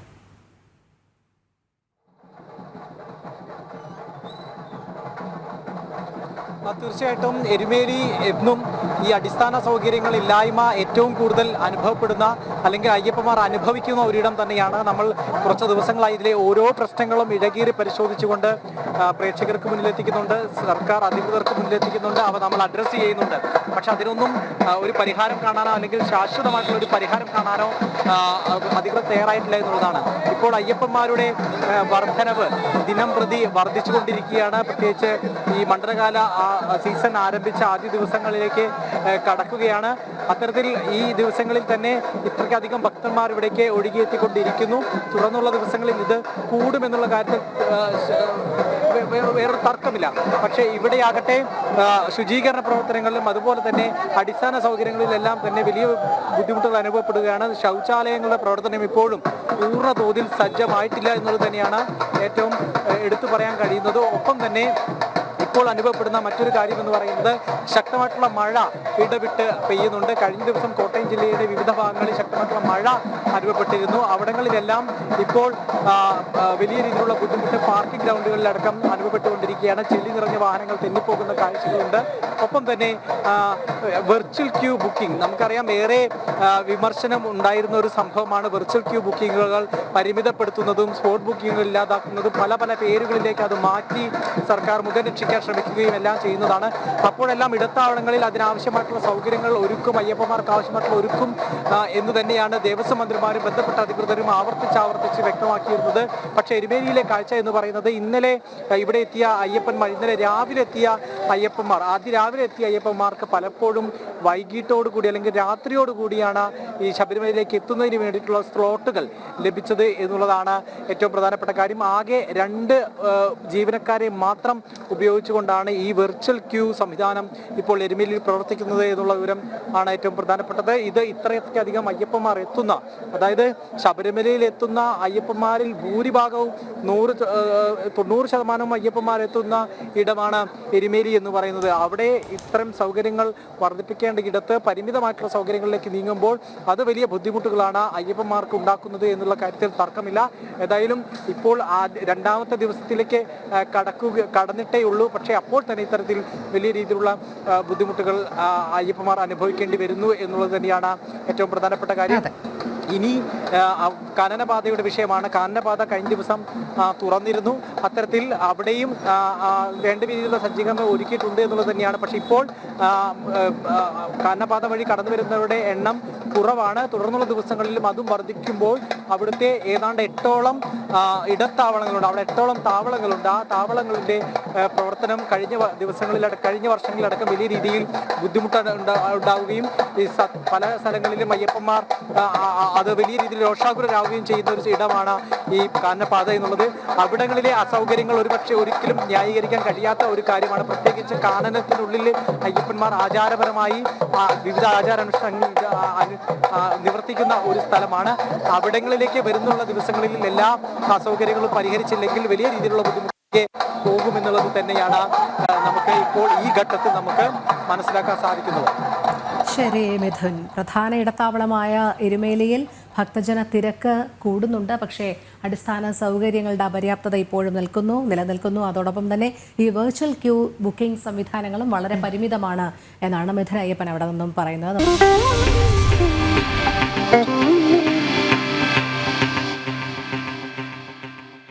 രോഹിണി, ഇന്ന് നമുക്കൊരു അതിഥിയുണ്ടല്ലേ പുത്തൻപുലരിയിൽ. വിഷ്ണുവിനെ സംവിധാനം ചെയ്ത ആനന്ദ് ശ്രീബാല തിയേറ്ററുകളിലെത്തി. യഥാർത്ഥ സംഭവങ്ങളെ ആസ്പദമാക്കി നിർമ്മിച്ച ചിത്രത്തിലെ മികച്ച പ്രേക്ഷക പ്രതികരണമാണ് ലഭിക്കുന്നത്. ചിത്രത്തിലെ വളരെ പ്രധാനപ്പെട്ട ഒരു കഥാപാത്രം അവതരിപ്പിച്ച നടൻ സൈജു കുറുപ്പിനുമായുള്ള അഭിമുഖം കണ്ടുവരാം. ഏറ്റവും പുതിയ ചിത്രമായ ആനന്ദ് ശ്രീബാലയുടെ വിശേഷങ്ങളുമായി സൈജു കുറുപ്പാണ് നമ്മോടൊപ്പം ചേരുന്നത്. സൈജു, ഒരു പേര് തന്നെ ഒരു ഭയങ്കര വ്യത്യസ്തമായ ഒരു പേര്. ആനന്ദ് ശ്രീബാല എന്ന് പറയുമ്പം എന്തോ ഒരു വലിയൊരു കഥാപാത്രം, അതൊരു കഥാപാത്രത്തിൻ്റെ പേരായിട്ടാണോ വരുന്നത്, അതോ ഒരു സിനിമയിൽ അങ്ങനെ ഒരു പേര് വരാൻ എന്താണ് കാരണം? കഥാപാത്രത്തിൻ്റെ പേരാണ്. സാധാരണ നമ്മൾ അച്ഛന്മാരുടെ പേരാണല്ലോ വാലായിട്ട് വയ്ക്കുന്നത്, അല്ലെങ്കിൽ പിന്നെ ഒരു പ്രോപ്പർ സർനെയിം കാണും. അതെ അതെ. ഇത് അമ്മയുടെ പേരാണ് യൂസ് ചെയ്യുന്നത്. അത് അർജുൻ്റെ കഥാപാത്രം ആനന്ദും, ശ്രീബാല എന്ന് അർജുൻ്റെ അമ്മയായിട്ട് അഭിനയിക്കുന്ന സംഗീത ചേച്ചിയുടെ കഥാപാത്രത്തിൻ്റെ പേരാണ്. ഇപ്പം മിക്കവാറും പേരൊക്കെ അമ്മയുടെ പേരും കൂടെ വയ്ക്കാറുണ്ട്. അപ്പോൾ അത് പറഞ്ഞ പോലെ ആനന്ദ് ശ്രീബാല. അപ്പം തന്നെ ആനന്ദ് ശ്രീബാല എന്ന് പറയുമ്പോൾ തന്നെ അതൊരു കഥാപാത്രത്തെക്കുറിച്ച് പറയുമ്പോൾ അതൊരു സോഫ്റ്റ് ആയിട്ടുള്ള ഒരു കഥാപാത്രമാണോ, അതോ എന്തെങ്കിലും വലിയ കഥാകൃത്ത് എഴുത്തുകാർ അങ്ങനെ എന്തെങ്കിലുമൊക്കെ ആയിരിക്കുമോ കഥ? സോഫ്റ്റ് ആയിട്ടുള്ളൊരു ക്യാരക്ടറാണ്. ബേസിക്കലി അർജുൻ്റെ ക്യാരക്ടറൈസേഷൻ്റെ അകത്ത് വളരെ സോഫ്റ്റ് ആയിട്ടുള്ളൊരു ആളുടെ ക്യാരക്ടറാണ്. പുള്ളി താൽക്കാലികമായിട്ട് ജേർണലിസ്റ്റായിട്ട് വർക്ക് ചെയ്യുകയാണ്. പക്ഷെ അൾട്ടിമേറ്റ് എയിം എന്ന് വെച്ചാൽ പോലീസ് ഡിപ്പാർട്ട്മെൻറ്റിൽ ഉദ്യോഗം കിട്ടണം. അപ്പോൾ അതിനു വേണ്ടിയിട്ടുള്ളൊരു ട്രൈ നടന്നുകൊണ്ടിരിക്കുകയാണ്. അപ്പോൾ ആ ട്രൈൻ്റെ ഇടയ്ക്ക് ആണ് ഇപ്പം ജേർണലിസം ഉണ്ട്, ഈ ഉള്ളിൽ പോലീസ് എന്ന് പറഞ്ഞൊരു പോലീസ് ഓഫീസറിൻ്റെ ഒരു ഉള്ളിലൊരു ഇതുമുണ്ട്. അപ്പോൾ അത് വെച്ചിട്ട് ഒരു അൺസോൾവ്ഡ് കേസ്. അപ്പോൾ അത് അഭിലാഷ് എന്താണ്, നമ്മൾ റിയൽ ലൈഫ് ഇൻസിഡൻസിൽ നിന്ന് പല ഇൻസിഡൻസിൽ നിന്നും, ഇപ്പോൾ നമ്മളൊരു പർട്ടിക്കുലർ ഇൻസിഡൻറ്റിൽ നിന്ന് എടുത്തു അങ്ങനെ പറയാൻ പറ്റില്ല, അതിൽ നിന്ന് ഇൻസ്പയർ ആയതാണ്. പിന്നെ നമുക്ക് സിനിമയ്ക്ക് വേണ്ട എൻ്റർടൈനിങ് അല്ലെങ്കിൽ കമേഴ്ഷ്യലൈസ് ചെയ്തിട്ടുള്ള എലിമെൻറ്റ്സ് ഒക്കെ അല്ലെങ്കിൽ മസാല ചേർത്തിട്ടുള്ള അദ്ദേഹത്തിൻ്റെ ഒരു ഇതാണ് തോട്ട് പ്രോസസ്സിൽ വന്നൊരു സാധനമാണ്. തീർച്ചയായും ഈ റിയൽ ലൈഫ് ഇൻസിഡൻറ്റ് എന്ന് പറയുമ്പോൾ തന്നെ ആളുകൾക്ക് ഭയങ്കര ഒരു ആകാംക്ഷയായിരിക്കും. കാരണം പ്രത്യേകിച്ച് അതിനകത്ത് എന്തെങ്കിലും ക്രൈം ഉണ്ടാവും, ഇല്ലെങ്കിൽ എന്തെങ്കിലും ത്രില്ലർ ഒരു എലമെൻ്റ് ഉണ്ടാവും. അപ്പോൾ അങ്ങനെ തന്നെയാണോ, അതോ ഇതൊരു ടാഗ് ലൈൻ മാത്രമാണോ? അല്ലല്ല, ഡെഫിനറ്റ്ലി ഇതൊരു ഇൻവെസ്റ്റിഗേറ്റീവ് ഫാമിലി ത്രില്ലറാണ്. അപ്പം ഡെഫിനറ്റ്ലി അതിൻ്റെ അകത്ത് ഈ ഇൻവെസ്റ്റിഗേഷൻ പോകുന്ന സമയത്ത് ഇതെന്താണ് സംഭവിക്കാൻ പോണത്, പെട്ടെന്നൊരു ട്വിസ്റ്റ്, അപ്പോൾ ഇതിലൊക്കെയാണല്ലോ നമ്മൾ ത്രില്ലടിക്കുന്നത്. അപ്പോൾ അതാണ് നമ്മൾ ത്രില്ലർ എന്നുള്ളൊരു ജോണർ പറയുന്നത്. അപ്പോൾ അങ്ങനത്തെ ഉള്ള എല്ലാ എലിമെൻസും ഉണ്ട്. ഇപ്പം എൻ്റെ ഒരു കഥാപാത്രം എന്ന് പറഞ്ഞത് DYSP ശങ്കർദാസ് എന്ന് പറഞ്ഞൊരു കഥാപാത്രമാണ്. ഇയാൾ ഒരു കേസ് റീവിസിറ്റ് ചെയ്യുന്നതാണ്. അതായത് ഇപ്പം ഒരു അൺസോൾവ് കേസ് വീണ്ടും റീവിസിറ്റ് ചെയ്തിട്ട് അത് സോൾവ് ചെയ്യാൻ വേണ്ടി ശ്രമിക്കുന്ന ഒരാളുടെ കഥാപാത്രമാണ്. ഒരു ത്രൂ ഔട്ട് ദ മൂവി ഉണ്ടെന്ന് തന്നെ പറയാം. ആൻഡ് ഇതൊരു പേസി ഗ്രിപ്പിംഗ് ആയിട്ടുള്ള ഒരു ഇൻവെസ്റ്റിഗേറ്റീവ് ത്രില്ലർ തന്നെയാണ്. അപ്പം നമ്മുടെ ട്രെയിലറിൽ നിന്ന് തന്നെ അത് മനസ്സിലായി കാണുമല്ലോ. ഞാൻ ഈ സിനിമയെക്കുറിച്ച് വായിച്ചപ്പോൾ തന്നെ മനസ്സിലായ, പലരും ചോദിക്കുന്നുണ്ട് റിയൽ ലൈഫ് ഇൻസിഡന്റ് എന്ന് പറയുമ്പോൾ കേരളത്തിൽ നടന്ന ഒരു സംഭവത്തിന്റെ പശ്ചാത്തലത്തിലാണോ അല്ലെങ്കിൽ ഏതെങ്കിലും ഒരു പർട്ടിക്കുലർ സംഭവത്തിന്റെ പശ്ചാത്തലത്തിലാണോ ഈ സിനിമ എന്ന് പലരും സംശയം ചോദിക്കുന്നു. അതെ അത് എന്നോടും ചോദിച്ചിട്ടുണ്ട്, ഞങ്ങളോട് എല്ലാവരോടും ചോദിക്കുന്നുണ്ട് ആക്ച്വലി. പക്ഷേ അതൊരു പർട്ടിക്കുലർ ഇൻസിഡന്റ് ആണോ എന്ന് ചോദിച്ചാൽ അത് എനിക്ക് ഡെഫിനറ്റ്ലി റൈറ്റർ ഡയറക്ടർ. കേരള പോലീസിനെ സംബന്ധിച്ചിടത്തോളം വളരെ നിർണായകമായി ഇവർ പറയുന്നത് അത് ഏതാണെന്ന് ഞാനും പറയുന്നില്ല, സൈജും പറയുന്നില്ല. പക്ഷേ വളരെ പോലീസിനെ കുഴക്കിയ ഒരു കേസും കൂടായിരുന്നു. അതാണോ എന്നാണ് ആളുകൾ സംശയം. Correct definitely. ഇപ്പോൾ നമ്മൾ ട്രെയിലറിൽ തന്നെ നമ്മൾ ഗോശ്രീ പാലവ് കാണിക്കുന്നുണ്ട്. അപ്പോൾ അവിടെ നടന്ന എന്തൊരു ഇൻസിഡൻറ്റുമായിട്ട്, അപ്പോൾ അവിടെ എനിക്ക് തോന്നുന്നത് ഇതിനു മുമ്പും പല ഇൻസിഡൻറ്റ്സ് നടന്നു കാണുമായിരിക്കും, നമ്മൾ പേപ്പറിലൊക്കെ വായിക്കുന്നതല്ലേ. അപ്പോൾ ഒരു പർട്ടിക്കുലർ ഇൻസിഡൻ്റ് ആണോ ഇനിയിപ്പം അഭിലാഷിനെ ഇൻസ്പയർ ചെയ്തതെന്നുള്ളത് നമുക്കറിയില്ല.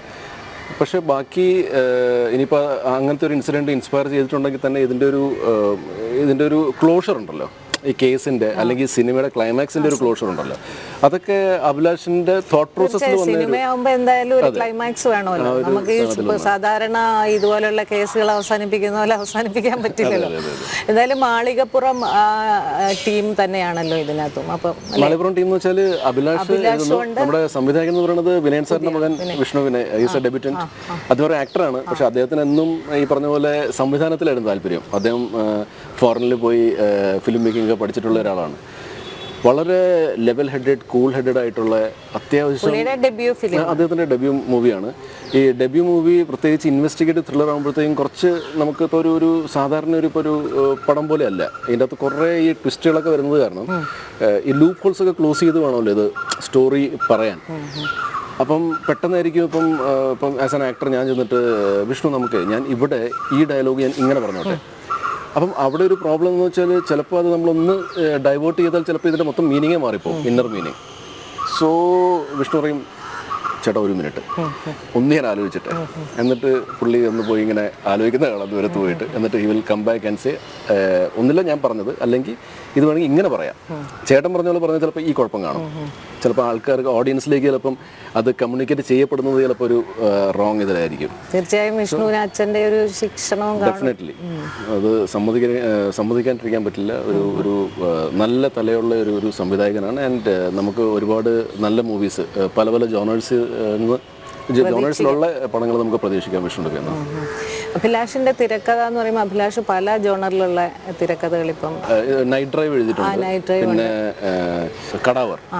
അതെ ഇതിനൊക്കെ ഒരു ത്രില്ലർ സ്വഭാവമുള്ള ഒരു സംഭവമാണ്. പക്ഷെ അതിൽ നിന്നൊക്കെ മാറിയാണ് പെട്ടെന്ന് ഒരു മാളികപ്പുറം വരുന്നത്.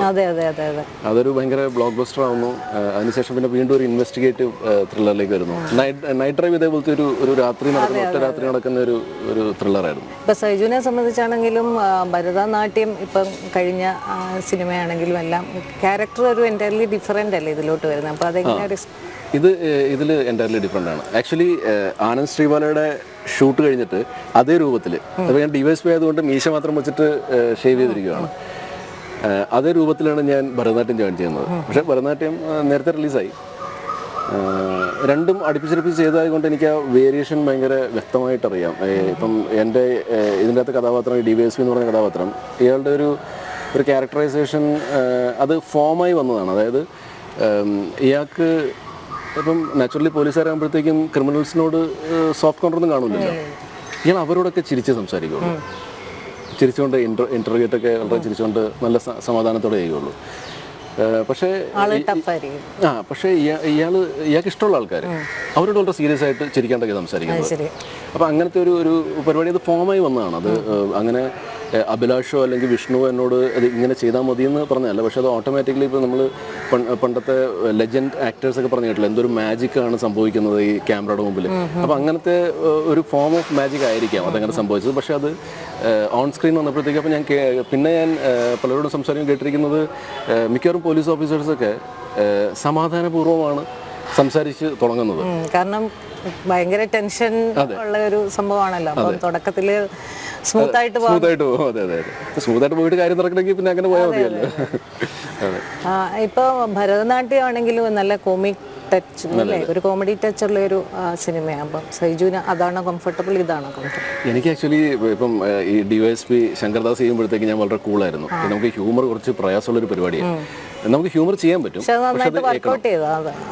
അല്ല അത് വർക്കൗട്ട് ചെയ്ത് കഴിയുമ്പോഴത്തേക്കും നമ്മൾ ഓർക്കും ഓക്കെ ഇതിപ്പോൾ നമ്മളെ കൊണ്ട് പറ്റുന്നുണ്ട്, എന്നാൽ പിന്നെ നമുക്ക് വീണ്ടും നമുക്ക് കോമഡി നമ്മുടെ രീതിയിൽ അങ്ങ് ചെയ്യാന്ന് പറഞ്ഞാൽ ചിലപ്പോൾ അത് വർക്കൗട്ട് ആവില്ല.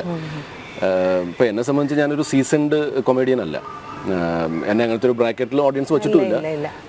ഞാൻ കംഫർട്ടബിൾ എനിക്ക് എപ്പോഴും സീരിയസ് ക്യാരക്ടേഴ്സ് തന്നെയാണ്. അത് കുറച്ചുകൂടെ പാളാൻ ചാൻസ് കുറവാണ്. കോമഡി വളരെയധികം ചാൻസ് ഉണ്ട് പാളാൻ. ചിരിച്ചില്ലെങ്കിൽ വലിയ പ്രശ്നമാണ്. ഇപ്പം നമ്മൾ പക്ഷേ ചില സമയത്തൊക്കെ ഇപ്പം നമ്മൾ വിചാരിക്കാത്ത ഭരതനാട്യത്തിൽ തന്നെ നമ്മൾ വിചാരിക്കാത്ത ചില സാധനങ്ങളിലൊക്കെ ആൾക്കാർ ചിരിച്ചു എന്ന് പറഞ്ഞു. അപ്പോൾ തിയേറ്ററിൽ അങ്ങനെ അധികം വർക്കായില്ല, പക്ഷേ OTT-ൽ ഒരു വൺ ബ്ലോക്ക് ബസ്റ്ററായി. അപ്പോൾ ആൾക്കാർ വിളിച്ചിട്ട് പറയും ആ ഒരു ഏരിയ ഉണ്ടല്ലോ അത് ഭയങ്കര രസമായിട്ടുണ്ട്, ഞാനും അമ്മയൊക്കെ ആയിരുന്നു ഭയങ്കര ചിരിയായിരുന്നു പറയുമ്പോഴത്തേക്കും അവിടെ അത്രയും ചിരി വരുന്നുണ്ടല്ലേ. പക്ഷെ നമ്മളന്ന് ഷൂട്ട് ചെയ്ത ആ സീൻ കാണുമ്പോഴത്തേക്കും നമുക്ക് അവിടെ അത്രയും വലിയൊരു ചിരി വരുമെന്നൊക്കെ നമുക്ക് തോന്നില്ല. എന്താ പറയുക സാഹചര്യത്തിന്റെ മൊത്തത്തിൽ ആ സിനിമ കണ്ടുവരുമ്പോഴത്തേക്ക് അവർക്ക് ചിലപ്പോൾ അത് ഫീൽ ചെയ്യുന്നതായിരിക്കും. And comedy is actually tough ചേച്ചി. അത് നമുക്ക് അത് ചെയ്താലത് മനസ്സിലാവില്ല. ഇപ്പം ഞാൻ പറയട്ടെ, ഇപ്പം നമുക്ക് ജീവിതത്തിൽ തന്നെ ഒരാളെ ചിരിപ്പിക്കാൻ അല്ലെങ്കിൽ ഒരു ഗ്രൂപ്പ് ഓഫ് ആൾക്കാരെ ഇപ്പം നമ്മുടെ കൂടെ ഒരു 5-6 പേര് കാണും, ഇവരുടെയൊക്കെ ആ ഗ്രൂപ്പിലിരുന്ന് തമാശ പറഞ്ഞ് അവരെല്ലാവരും ചിരിക്കണമെങ്കിൽ അത് കുറച്ച് ഡിഫിക്കൽട്ടാണ്. പിന്നെ ഒരുപാട് ആൾക്കാരുണ്ട് ഗ്രൂപ്പിനെ ചിരിപ്പിക്കാൻ അറിയാവുന്ന ആൾക്കാർ, ഇവർ തന്നെ ചിലപ്പോൾ അഭിനയിക്കുമ്പോഴത്തേക്കും ഓഡിയൻസിലേക്ക് ആ ചിരി കിട്ടണമെന്നില്ല. അപ്പോൾ എന്നെ സംബന്ധിച്ച് ഞാൻ ഒരുപാട് തമാശ പറയുന്ന ആളൊന്നുമല്ല. അത് ഞാൻ തന്നെ അത് ഒഴിവാക്കിയതാണ് ഈ തമാശ പറച്ചിൽ. എന്ന് വെച്ചാൽ ആൾക്കാർ ചിരിക്കാണ്ടായെന്ന് വെച്ചാൽ അതിൻ്റെ ചിരിക്കില്ല. ഇപ്പോൾ വീട്ടിലൊക്കെ തമാശ പറയുമ്പോഴത്തേക്കും ചിലപ്പോൾ അതൊക്കെ സീരിയസ് ആയി പോകും. അപ്പോൾ ഇന്ന് ഉച്ചയ്ക്ക് തന്നെ സംഭവിച്ചു. ഞാൻ പറഞ്ഞ് ഞാനൊരു തമാശ പറഞ്ഞു വൈഫിൻ്റെ പറയുകയാണ്. അപ്പോൾ അനു എന്നെ നോക്കിയോ തമാശ എടുത്തല്ലേ ശ്രീനിവാസൻ പറഞ്ഞ പോലെ. ഇപ്പൊ ഈ സിനിമയുടെ ആനന്ദ് ശ്രീബാലയുടെ ട്രെയിലർ, അതിനകത്ത് ഞാൻ സത്യം തെളിയിക്കും അമ്മയെന്നൊക്കെ പറയുന്നുണ്ട്. ഈ ട്രെയിലർ എങ്ങനെ സ്വീകരിച്ചു പ്രേക്ഷകർ? ട്രെയിലർ ഭയങ്കരമായിട്ട് സ്വീകരിച്ചു. അതിൻ്റെ വ്യൂസ് ഭയങ്കരമായിട്ടുണ്ടായി. ട്രെയിലർ വന്നതിന് ശേഷം കുറച്ചുകൂടെ ആ സിനിമയ്ക്ക് വേണ്ടിയിട്ടുള്ളൊരു വെയിറ്റിംഗ് ഉണ്ടല്ലോ, അത് ആൾക്കാർ പറഞ്ഞതാണ് നമുക്ക്. അല്ലെങ്കിൽ ഈ യൂട്യൂബിൽ വന്നിരിക്കുന്ന കമൻസ് അതിലൊക്കെ ഇതാ എഴുതിയിരിക്കുന്നത്. ഒന്നിൽ എഴുതിയിരിക്കുന്നത് ഇതാ പർട്ടിക്കുലർ കേസാണോ എന്നുള്ളത്, അല്ലെങ്കിൽ നമ്മൾ ഒരുപാട് വെയിറ്റ് ചെയ്യുന്നു ഈ ട്രെയിലർ ഭയങ്കര ഗംഭീരമാണെന്നുള്ള ഈ 2 ടൈപ്പ് ഓഫ് കമൻസ് ആണ് മൊത്തം വന്നിരിക്കുന്നത്. പൊതുവെ ഇപ്പം ഈ ഇപ്പം അടുത്ത് വന്ന സിനിമകളൊക്കെ തന്നെ നോക്കിയാലും ഈ ക്രൈമും ത്രില്ലറും ഒക്കെ ആളുകൾ കൂടുതൽ സ്വീകരിക്കുന്നത് കാണാം. കാരണം ആൾക്കാർക്ക് എല്ലാ മനുഷ്യരുടെ മനസ്സിലും അങ്ങനെ ഒരു ത്രില്ലറിനോടൊരു താല്പര്യം, പ്രത്യേകിച്ച് യൂത്തൊക്കെ ഭയങ്കര ത്രില്ലറിനോട് താല്പര്യമുള്ള. അപ്പോൾ ഈ സിനിമയുടെ ഇത് മാറി വരുവാണോ? കൂടുതലും ഇങ്ങനത്തെ സിനിമകൾ ആക്സെപ്റ്റ് ചെയ്യാനും വളരെ ആകാംക്ഷയോടെയാണ് ആളുകൾ അതിനെ സമീപിക്കുന്നത്. ചേച്ചി, ഇത് പണ്ടും ഉണ്ടായിരുന്നു ആക്ച്വലി ത്രില്ലർ മൂവീസ് അല്ലെങ്കിൽ ക്രൈം റിലേറ്റഡ് ആയിട്ടുള്ള സ്റ്റോറീസ്.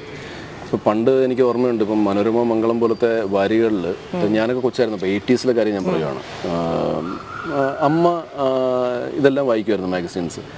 അതിൻ്റെ അകത്ത് എല്ലാ ആഴ്ചയും ഓരോ ക്രൈം സ്റ്റോറി കാണുമായിരുന്നു, കേരളത്തിൽ ഏതെങ്കിലും ഒരു സ്ഥലത്ത് നടന്നത്.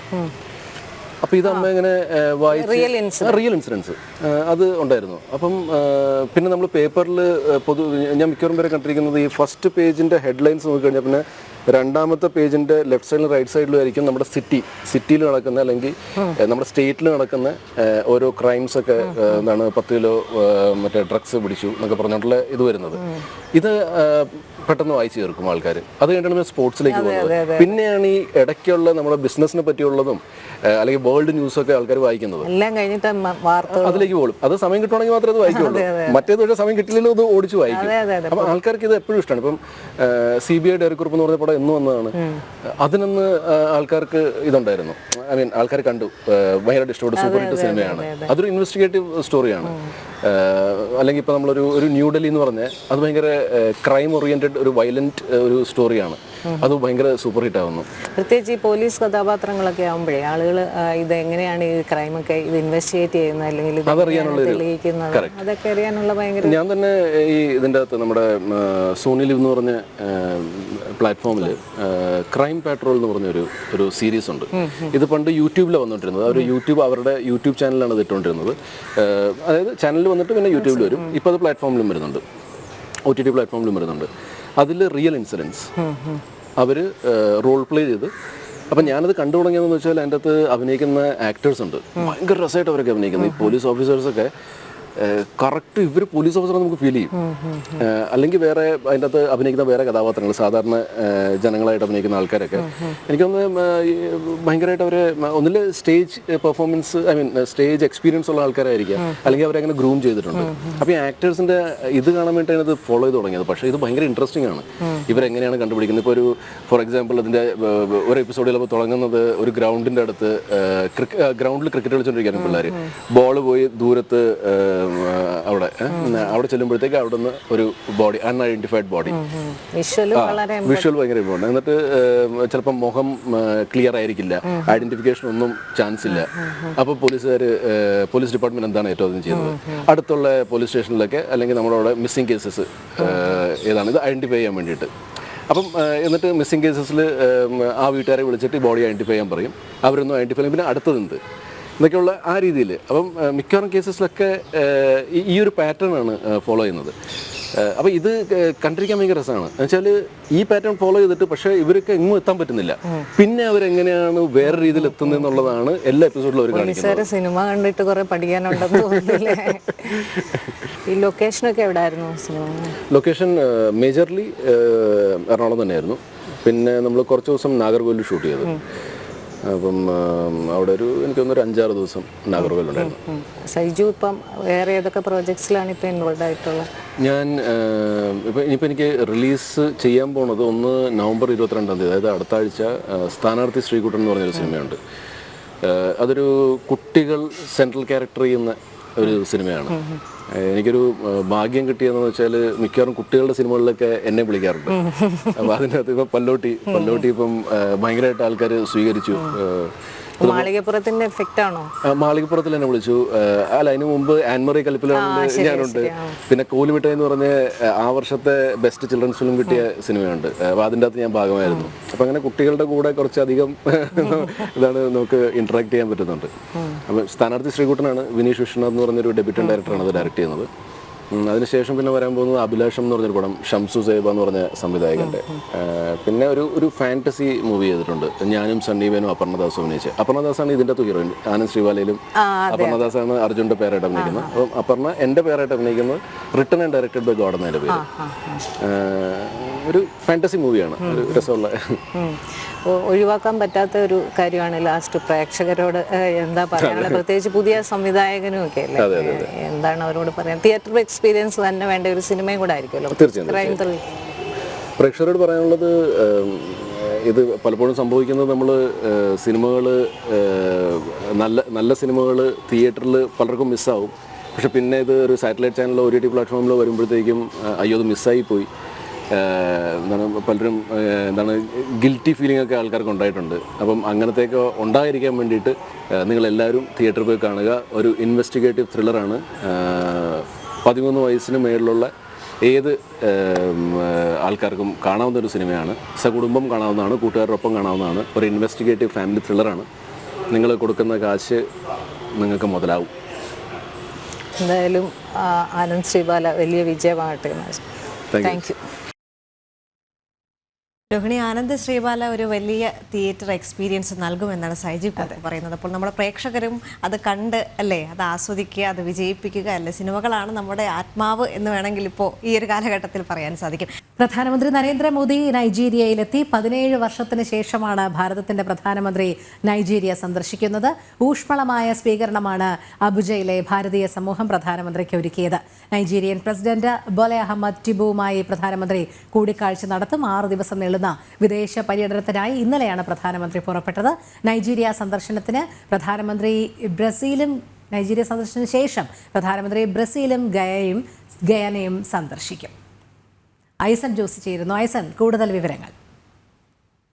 തീർച്ചയായും രോഹിണി, ഈ നൈജീരിയൻ സന്ദർശനം തന്നെയാണ് ഏറെ പ്രാധാന്യമർഹിക്കുന്നൊരു വിഷയം. നമുക്കിപ്പോൾ ദൃശ്യങ്ങളിൽ കാണാവുന്നതാണ്. ഇന്നലെ രാത്രിയോടെയാണ് അദ്ദേഹം നൈജീരിയയിലെത്തിയത്. നൈജീരിയയുടെ തലസ്ഥാനമായ അബുജയിലെത്തിയത്.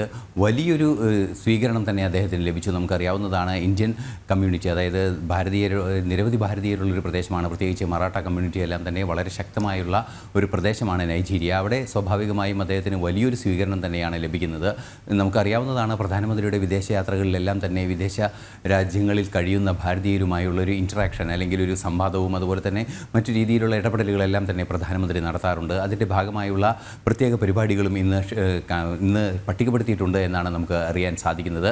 നേരത്തെ തന്നെ നമുക്കറിയാവുന്നതാണ് ഭാരതത്തിൻ്റെ, നേരത്തെ രോഹിണി തന്നെ സൂചിപ്പിച്ചതുപോലെ 2007 അവസാനമായി ഭാരതത്തിൻ്റെ ഒരു പ്രധാനമന്ത്രി നൈജീരിയയിലെത്തുന്നത്. തുടർന്നും നൈജീരിയയെ സംബന്ധിച്ചിടത്തോളം ഭാരതവുമായുള്ള മികച്ച ബന്ധം, നൈജീരിയ എന്ന രാജ്യം സ്വതന്ത്രയാകുന്നതിന് മുൻപ് തന്നെ, അതായത് 1958 ഭാരതവുമായുള്ള നയതന്ത്ര ബന്ധമുണ്ട്. അന്ന് തന്നെ നമുക്ക് നയതന്ത്ര ഓഫീസുകളെല്ലാം തന്നെ അവിടെ പ്രവർത്തിക്കുകയും ചെയ്തിരുന്നു. അത്തരത്തിൽ സുദീർഘമായൊരു ബന്ധമുണ്ട്.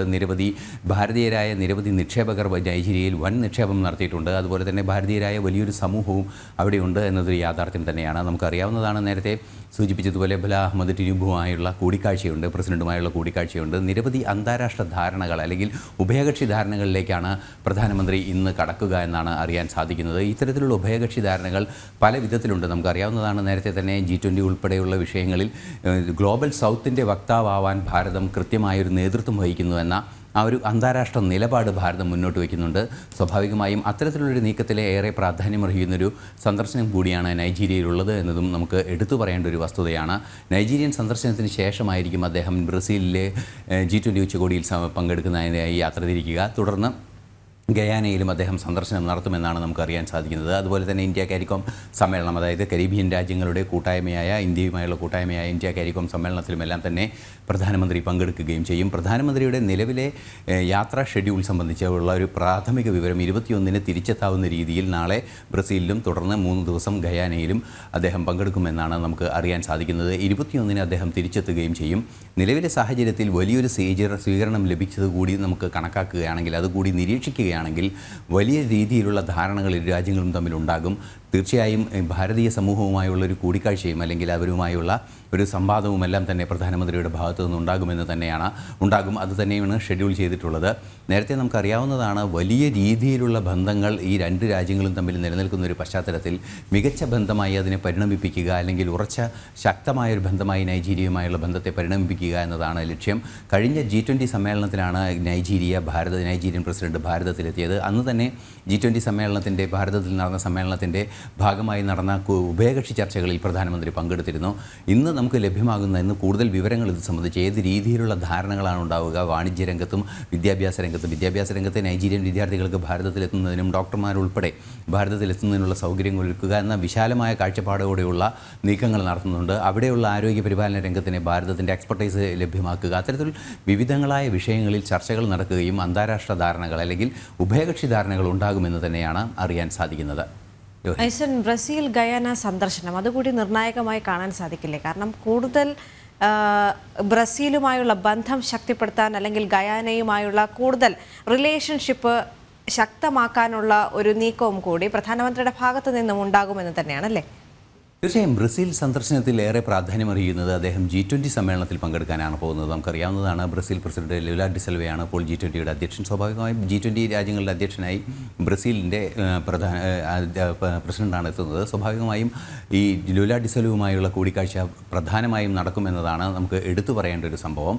അതുപോലെ തന്നെ G20 സമ്മേളനമാണ് ഏറെ പ്രാധാന്യമർഹിക്കുന്നൊരു വിഷയം. G20 സമ്മേളനത്തിൽ ഗ്ലോബൽ സൗത്തിന് വേണ്ടി നിലപാടെടുക്കുക എന്ന കൃത്യമായ നീക്കം പ്രധാനമന്ത്രി നടത്തിയിരുന്നു. അതിൻ്റെ ഭാഗമായുള്ള നീക്കങ്ങൾ അല്ലെങ്കിൽ G20 സമ്മേളനം, നമുക്ക് കഴിഞ്ഞ G20 സമ്മേളനത്തിൻ്റെ ഒരു തുടർച്ചയായി തന്നെയുള്ള നീക്കങ്ങളായിരിക്കും ബ്രസീലിലുണ്ടാവുക എന്നാണ് അറിയാൻ സാധിക്കുന്നത്. അതിലേറ്റവും പ്രാധാന്യമർഹിക്കുന്നത് ഭീകരവാദ വിരുദ്ധ നിലപാടുകളും അതിർത്തി കടന്നുള്ള തീവ്രവാദത്തെ പ്രതിരോധിക്കുന്നതിനും ആയുധക്കടത്ത് ഉൾപ്പെടെയുള്ള വിഷയങ്ങളിൽ ശക്തമായ നിലപാട് സ്വീകരിക്കുന്നതുൾപ്പെടെയുള്ള രാജ്യസുരക്ഷയെ ബാധിക്കുന്ന വിഷയങ്ങൾ കാര്യമായി പരിഗണിക്കുകയും അതുപോലെ തന്നെ ഊർജ്ജ രംഗത്തെ സഹകരണം, നമുക്കറിയാവുന്നതാണ് കഴിഞ്ഞ G20 സമ്മേളനത്തിൽ ഏറെ പ്രാധാന്യത്തോടെ ചർച്ച ചെയ്തൊരു വിഷയമാണ് ബയോഫ്യൂവൽ അലയൻസ് അല്ലെങ്കിൽ ഈ ജൈവ ഇന്ധന അലയൻസിൻ്റെ നമുക്കറിയാവുന്ന എത്തനോൾ ഉൾപ്പെടെയുള്ള സംവിധാനങ്ങൾ ഉപയോഗിച്ച് ആധുനിക രീതിയിലുള്ള ഗതാഗതവും അതുപോലെ തന്നെ അനുബന്ധ സംവിധാനങ്ങളും ഈ ഫ്യൂവൽ ഉപയോഗിച്ചുകൊണ്ടുള്ള പവർ ജനറേഷൻ ഉൾപ്പെടെയുള്ള വിഷയങ്ങളിൽ ഒരു നീക്കം നടത്തുക. അത് ബയോഫ്യൂവൽ എന്നതുകൊണ്ട് ഉദ്ദേശിക്കുന്നത് തന്നെ അത് കർഷകർക്ക് നേട്ടം ചെയ്യുന്ന നേട്ടമുണ്ടാക്കുന്ന ഒരു നടപടിയാണ്. കർഷകരുടെ കാർഷികോൽപ്പന്നങ്ങളിൽ നിന്നുണ്ടാകുന്ന എത്തനോളാണ്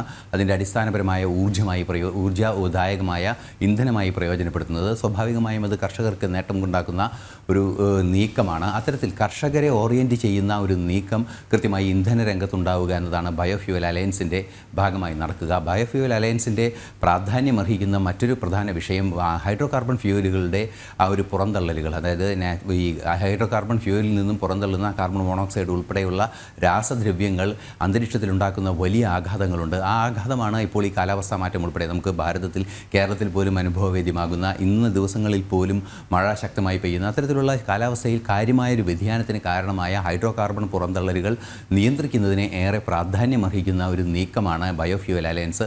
അത്തരത്തിലുള്ള ബയോഫ്യൂവൽ അലയൻസ് അന്താരാഷ്ട്ര തീവ്രവാദ വിരുദ്ധ നിലപാടുകൾ, വാണിജ്യ രംഗത്തെ സഹകരണം, അന്താരാഷ്ട്ര സുരക്ഷയെ സംബന്ധിച്ചുള്ള സഹകരണം, അത്തരത്തിൽ നിരവധിയായ നീക്കങ്ങളാണ് ബ്രസീലിൽ നടക്കുന്ന G20 സമ്മേളനത്തിൻ്റെ തുടർച്ചയായി, അതായത് ഭാരതത്തിൽ നടന്ന സമ്മേളനത്തിൻ്റെ തുടർച്ചയായി നടക്കുക. തുടർന്നാണ് അദ്ദേഹം ഗയാനയിലും എത്തുക എന്നാണ് അറിയാൻ സാധിക്കുന്നത്. ഗയാനയിൽ കരീബിയൻ ദ്വീപുകളുടെ ഭാരതവുമായുള്ള കൂട്ടായ്മയായ കാരിക്കോം സമ്മേളനത്തിൽ, ഇന്ത്യ കാരിക്കോം സമ്മേളനത്തിലായിരിക്കും അദ്ദേഹം പങ്കെടുക്കുക. അത്തരത്തിൽ നിരവധിയായ സംഭവബഹുലമായൊരു യാത്ര, അതായത് ഇന്നലെ തുടങ്ങി 21 വരെ നീളുന്ന വലിയൊരു യാത്രാ പദ്ധതിയാണ് പ്രധാനമന്ത്രിയുടേത്. ഈ യാത്രാ പദ്ധതിക്ക് ശേഷം ഇക്കഴിഞ്ഞ ദിവസം, അല്ലെങ്കിൽ കഴിഞ്ഞ G20 സമ്മേളനത്തിന് ശേഷമുണ്ടായ നിരവധിയായ സംഭവവികാസങ്ങളുടെ ഒരു ഫൈനലൈസേഷൻ, അല്ലെങ്കിൽ പല ധാരണകളും അക്കാര്യത്തിൽ ഉണ്ടാകുമെന്ന് തന്നെയാണ് അറിയാൻ സാധിക്കുന്നത്. ദേവിക. മുതിർന്ന BJP നേതാവും ഗോവ ഗവർണറുമായ അഡ്വക്കേറ്റ് PS ശ്രീധരൻപിള്ള രചിച്ച പുസ്തകങ്ങളുടെ പ്രകാശനം ഷാർജ അന്താരാഷ്ട്ര പുസ്തകോത്സവത്തിൽ നടന്നു. പുസ്തകോത്സവ വേദിയിലെ റൈറ്റേഴ്സ് ഫോറത്തിൽ നടന്ന പരിപാടിയിൽ 4 പുസ്തകങ്ങളാണ് പ്രകാശനം ചെയ്തത്.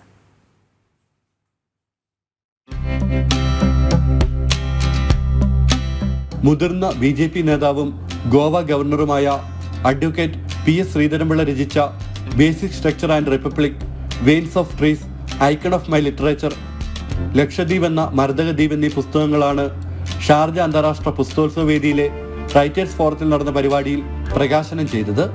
ഇംഗ്ലീഷിലുള്ള 3 പുസ്തകങ്ങൾ ഗോവ രാജ്ഭവനും മലയാള പുസ്തകം ലിബി പബ്ലിക്കേഷനുമാണ് പുറത്തിറക്കിയിരിക്കുന്നത്. ഈ തിരക്ക് പിടിച്ച രാഷ്ട്രീയ ജീവിതത്തിലും ഉത്തരവാദിത്തപൂർണമായ പല മേഖലകൾ വഹിക്കുന്ന സന്ദർഭങ്ങളിലും അദ്ദേഹം കാര്യങ്ങൾ പഠിക്കുകയും പുസ്തകരചനയ്ക്കായി സമയം കണ്ടെത്തുകയും ചെയ്യുന്നു എന്നുള്ളത് ഒരു അത്ഭുത പ്രതിഭാസമാണ് ശ്രീധരൻപിള്ള സാർ എന്നാണ് ഞങ്ങൾക്കെല്ലാവർക്കും തോന്നുന്നത്. നിരവധിയായ പുസ്തകങ്ങളുടെ ആലോചനയിലാണ് അദ്ദേഹം ഈ പുസ്തകങ്ങൾ രചിക്കും. വലിയ ആഴത്തുള്ള പഠനത്തിലൂടെ അദ്ദേഹം നടത്തിക്കൊണ്ടിരിക്കുന്ന ഈ സേവനം പുതിയ തലമുറയ്ക്ക് വലിയ പ്രതീക്ഷ നൽകുന്ന ഒന്നാണ്. യാക്കോബായ സുറിയാനി സഭയുടെ ഡൽഹി മെത്രാപ്പോലിത്ത കുര്യാക്കോസ് മാർ ഔസേബിയോസ്, തിരുവിതാംകൂർ ദേവസ്വം ബോർഡ് മുൻ പ്രസിഡന്റ് G രാമൻ നായർ എന്നിവർ ചേർന്നാണ് പ്രകാശന കർമ്മം നിർവഹിച്ചത്. ജോയൽ സാം തോമസ് റാന്നി, വിനീഷ് മോഹൻ, ഐസക് ജോൺ പട്ടാണിപ്പറമ്പിൽ, പ്രാണേഷ് S നായർ എന്നിവർ പുസ്തകങ്ങൾ ഏറ്റുവാങ്ങി. ശ്രീധരൻപിള്ള സാറിൻ്റെ പുസ്തകങ്ങൾക്കെല്ലാം ഒരു തനിമയുണ്ട്. അദ്ദേഹം ഇടപെട്ടിട്ടുള്ള ഇടങ്ങൾ, അതുപോലെ തന്നെ അദ്ദേഹത്തിൻ്റെ പ്രത്യേകമായ ചിന്തകൾ, ധാരകൾ, അതെല്ലാം ശക്തമായി തുറന്നെഴുതുവാനായിട്ടുള്ള അദ്ദേഹത്തിൻ്റെ ആ വാക്ചാതുര്യം വളരെയധികം പ്രധാനപ്പെട്ടതാണ്. ഒരു വക്കീലിനേക്കാൾ ഉപരി മനുഷ്യസ്നേഹിയും, അതിനേക്കാളെല്ലാം ഉപരിയായി നമ്മുടെ പൈതൃകങ്ങളെയെല്ലാം സംരക്ഷിക്കുവാനും ഇടപെട്ട ഇടങ്ങളെയും മനുഷ്യരെയും എല്ലാം ഒരുപോലെ കാണുവാനുമായിട്ടുള്ള അദ്ദേഹത്തിൻ്റെ പ്രത്യേകമായ ചാരുത ശ്രദ്ധിക്കപ്പെടേണ്ടതാണ്. ചടങ്ങിൽ ശില്പ നായർ, പുഷ്പരാജ് ആദവനാട്, ശ്രീകുമാർ, മോഹൻ കാവാലം, ലിബി അക്ബർ, തോമസ് ജോൺ ബദേൽ തുടങ്ങിയവർ സംസാരിച്ചു. ജനം, ദുബായ്. മണിപ്പൂർ സംഘർഷത്തിൽ എന്തായാലും കേന്ദ്ര സർക്കാർ കർശന നടപടി തന്നെയാണ് എടുത്തിരിക്കുന്നത്. മണിപ്പൂരിലെ എല്ലാ കേസുകളും NIAക്ക് കൈമാറാനാണ് പോലീസിന്റെ നിർദ്ദേശം. കഴിഞ്ഞ ആഴ്ച നടന്ന സംഘർഷങ്ങളാണ് ദേശീയ അന്വേഷണ ഏജൻസി അന്വേഷിക്കുന്നത്. മണിപ്പൂരിൽ 7 ഇടത്ത് കർഫ്യൂവും പ്രഖ്യാപിച്ചു. ഗൗതം അനന്തനാരായണൻ ചേരുന്നു. ഗൗതം, വിശദാംശങ്ങൾ.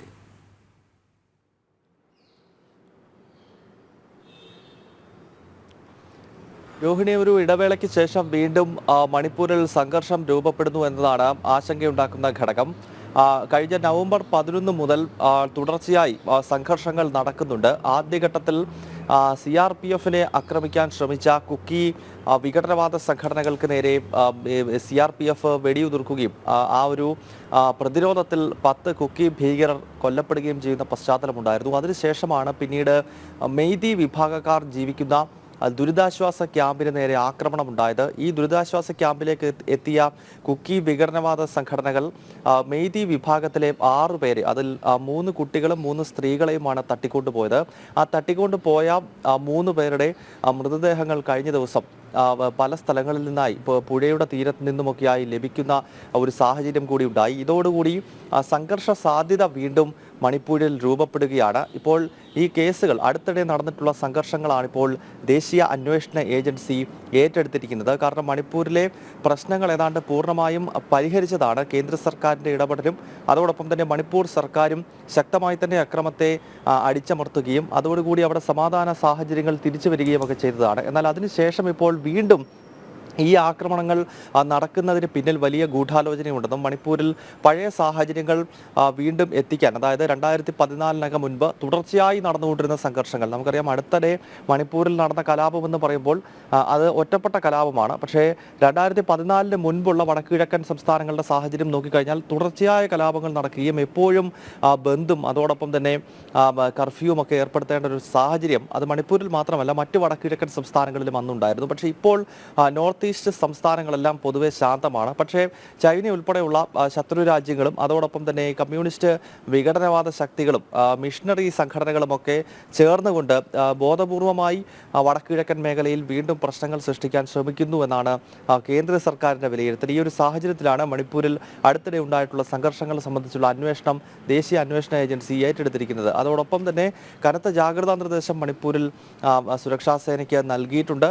കൂടുതൽ സൈന്യത്തെ കഴിഞ്ഞ ദിവസം എത്തിച്ചിരുന്നു. 20 കമ്പനി കൂടുതൽ അർദ്ധസൈനിക വിഭാഗത്തെയാണ് മണിപ്പൂരിലേക്ക് കഴിഞ്ഞ ദിവസങ്ങളിലായി കേന്ദ്ര സർക്കാർ എത്തിച്ചത്. അസോമിൽ നിന്നും 15 കമ്പനി CRPF-നെയും ത്രിപുരയിൽ നിന്നും 5 കമ്പനി BSF-നെയും അധികമായി, അതായത് നിലവിൽ മണിപ്പൂരിലുള്ള അർദ്ധസൈനിക വിഭാഗത്തെ കൂടാതെ അധികമായി മണിപ്പൂരിലേക്ക് വിന്യസിച്ചു. മാത്രമല്ല 7 ജില്ലകളിൽ ഇപ്പോൾ കർഫ്യൂവും പ്രഖ്യാപിച്ചിരിക്കുകയാണ്. രോഹിണി. ഗൗതം, നമുക്കറിയാം കുക്കി മെയ്തി വിഭാഗങ്ങളുടെ ആദ്യഘട്ട സംഘർഷത്തിൽ ഇത് മുതലെടുക്കുന്നതിനായി ദേശവിരുദ്ധ ശക്തികൾ ശ്രമിച്ചിരുന്നു. ആയുധങ്ങൾ അടക്കം ഇവരിലേക്ക് ആരെത്തിച്ചു എന്നുള്ളത് ഒരു വലിയ സംശയമുനയിൽ നിൽക്കുമ്പോൾ കേന്ദ്ര സർക്കാർ ഇപ്പോൾ നിലവിൽ ഇക്കാര്യത്തിൽ ഇടപെടുകയും NIA-ക്ക് എല്ലാ അന്വേഷണങ്ങളും കൈമാറുകയും ചെയ്യുമ്പോൾ നിർണായകമായ ഒരു വഴിത്തിരിവിലേക്ക് തന്നെയല്ലേ മണിപ്പൂരിനെ സംബന്ധിച്ച് കാര്യങ്ങൾ പോകുന്നത്? രോഹിണിയും മണിപ്പൂരും അതോടൊപ്പം തന്നെയുള്ള മറ്റു വടക്കുകിഴക്കൻ സംസ്ഥാനങ്ങളുടെയും ചരിത്രം നമ്മൾ പരിശോധിക്കുമ്പോൾ 1947 നമ്മുടെ രാജ്യത്തിന് സ്വാതന്ത്ര്യം ലഭിച്ചതിന് ശേഷം പിന്നീട് നമ്മൾ നേരിട്ടിട്ടുള്ള ഏറ്റവും വലിയ വിഘടനവാദം അല്ലെങ്കിൽ സ്വതന്ത്രാനന്തര ഭാരതം നേരിട്ടിട്ടുള്ള ഏറ്റവും വലിയ വെല്ലുവിളി എന്നത് വടക്കുകിഴക്കൻ മേഖലയിലെ ഇൻഷർജൻസിയാണ്, വിഘടനവാദമാണ്. പലപ്പോഴും നമ്മൾ പറയുന്നത് ജമ്മു കാശ്മീരിലെ വിഘടനവാദമാണ് എന്നതാണ്. ജമ്മു കാശ്മീരിൽ തീർച്ചയായും പ്രശ്നങ്ങൾ ഉണ്ടായിരുന്നു, അത് സങ്കീർണമായിരുന്നു. അതിപ്പോൾ പൂർണ്ണമായി തന്നെ ഇല്ലാതാക്കാൻ കേന്ദ്ര സർക്കാരിന് സാധിച്ചു.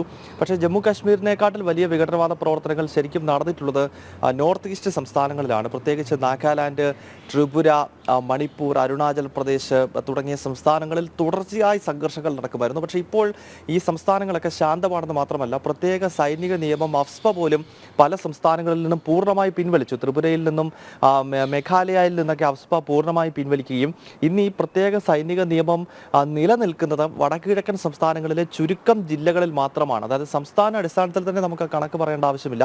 10-15 ജില്ലകൾക്കകത്ത് മാത്രമേ ഈ സൈനിക നിയമം തന്നെ കേന്ദ്ര സർക്കാർ ഏർപ്പെടുത്തിയിട്ടുള്ളൂ. കാരണം അത്രത്തോളം ശാന്തമാണ് സാഹചര്യങ്ങൾ. പക്ഷെ അതിനിടയിലാണ് മണിപ്പൂരിൽ കൃത്യമായി പണ്ട് നമ്മൾ കണ്ടിട്ടുള്ളത് പോലെ അല്ലെങ്കിൽ ചരിത്രത്തിൽ കേട്ടിട്ടുള്ളത് പോലെയുള്ള ഒരു കലാപം കഴിഞ്ഞ വർഷം മെയ് മാസത്തിൽ നടന്നത്.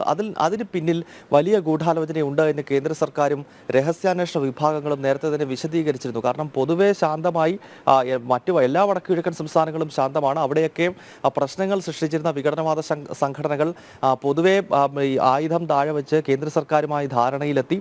അതല്ലെങ്കിൽ അത്തരം വിഘടനവാദ ശക്തികളെ പ്രതിരോധിച്ചുകൊണ്ട് സൈനിക നടപടികൾ, സർജിക്കൽ സ്ട്രൈക്കൊക്കെ നടന്നു.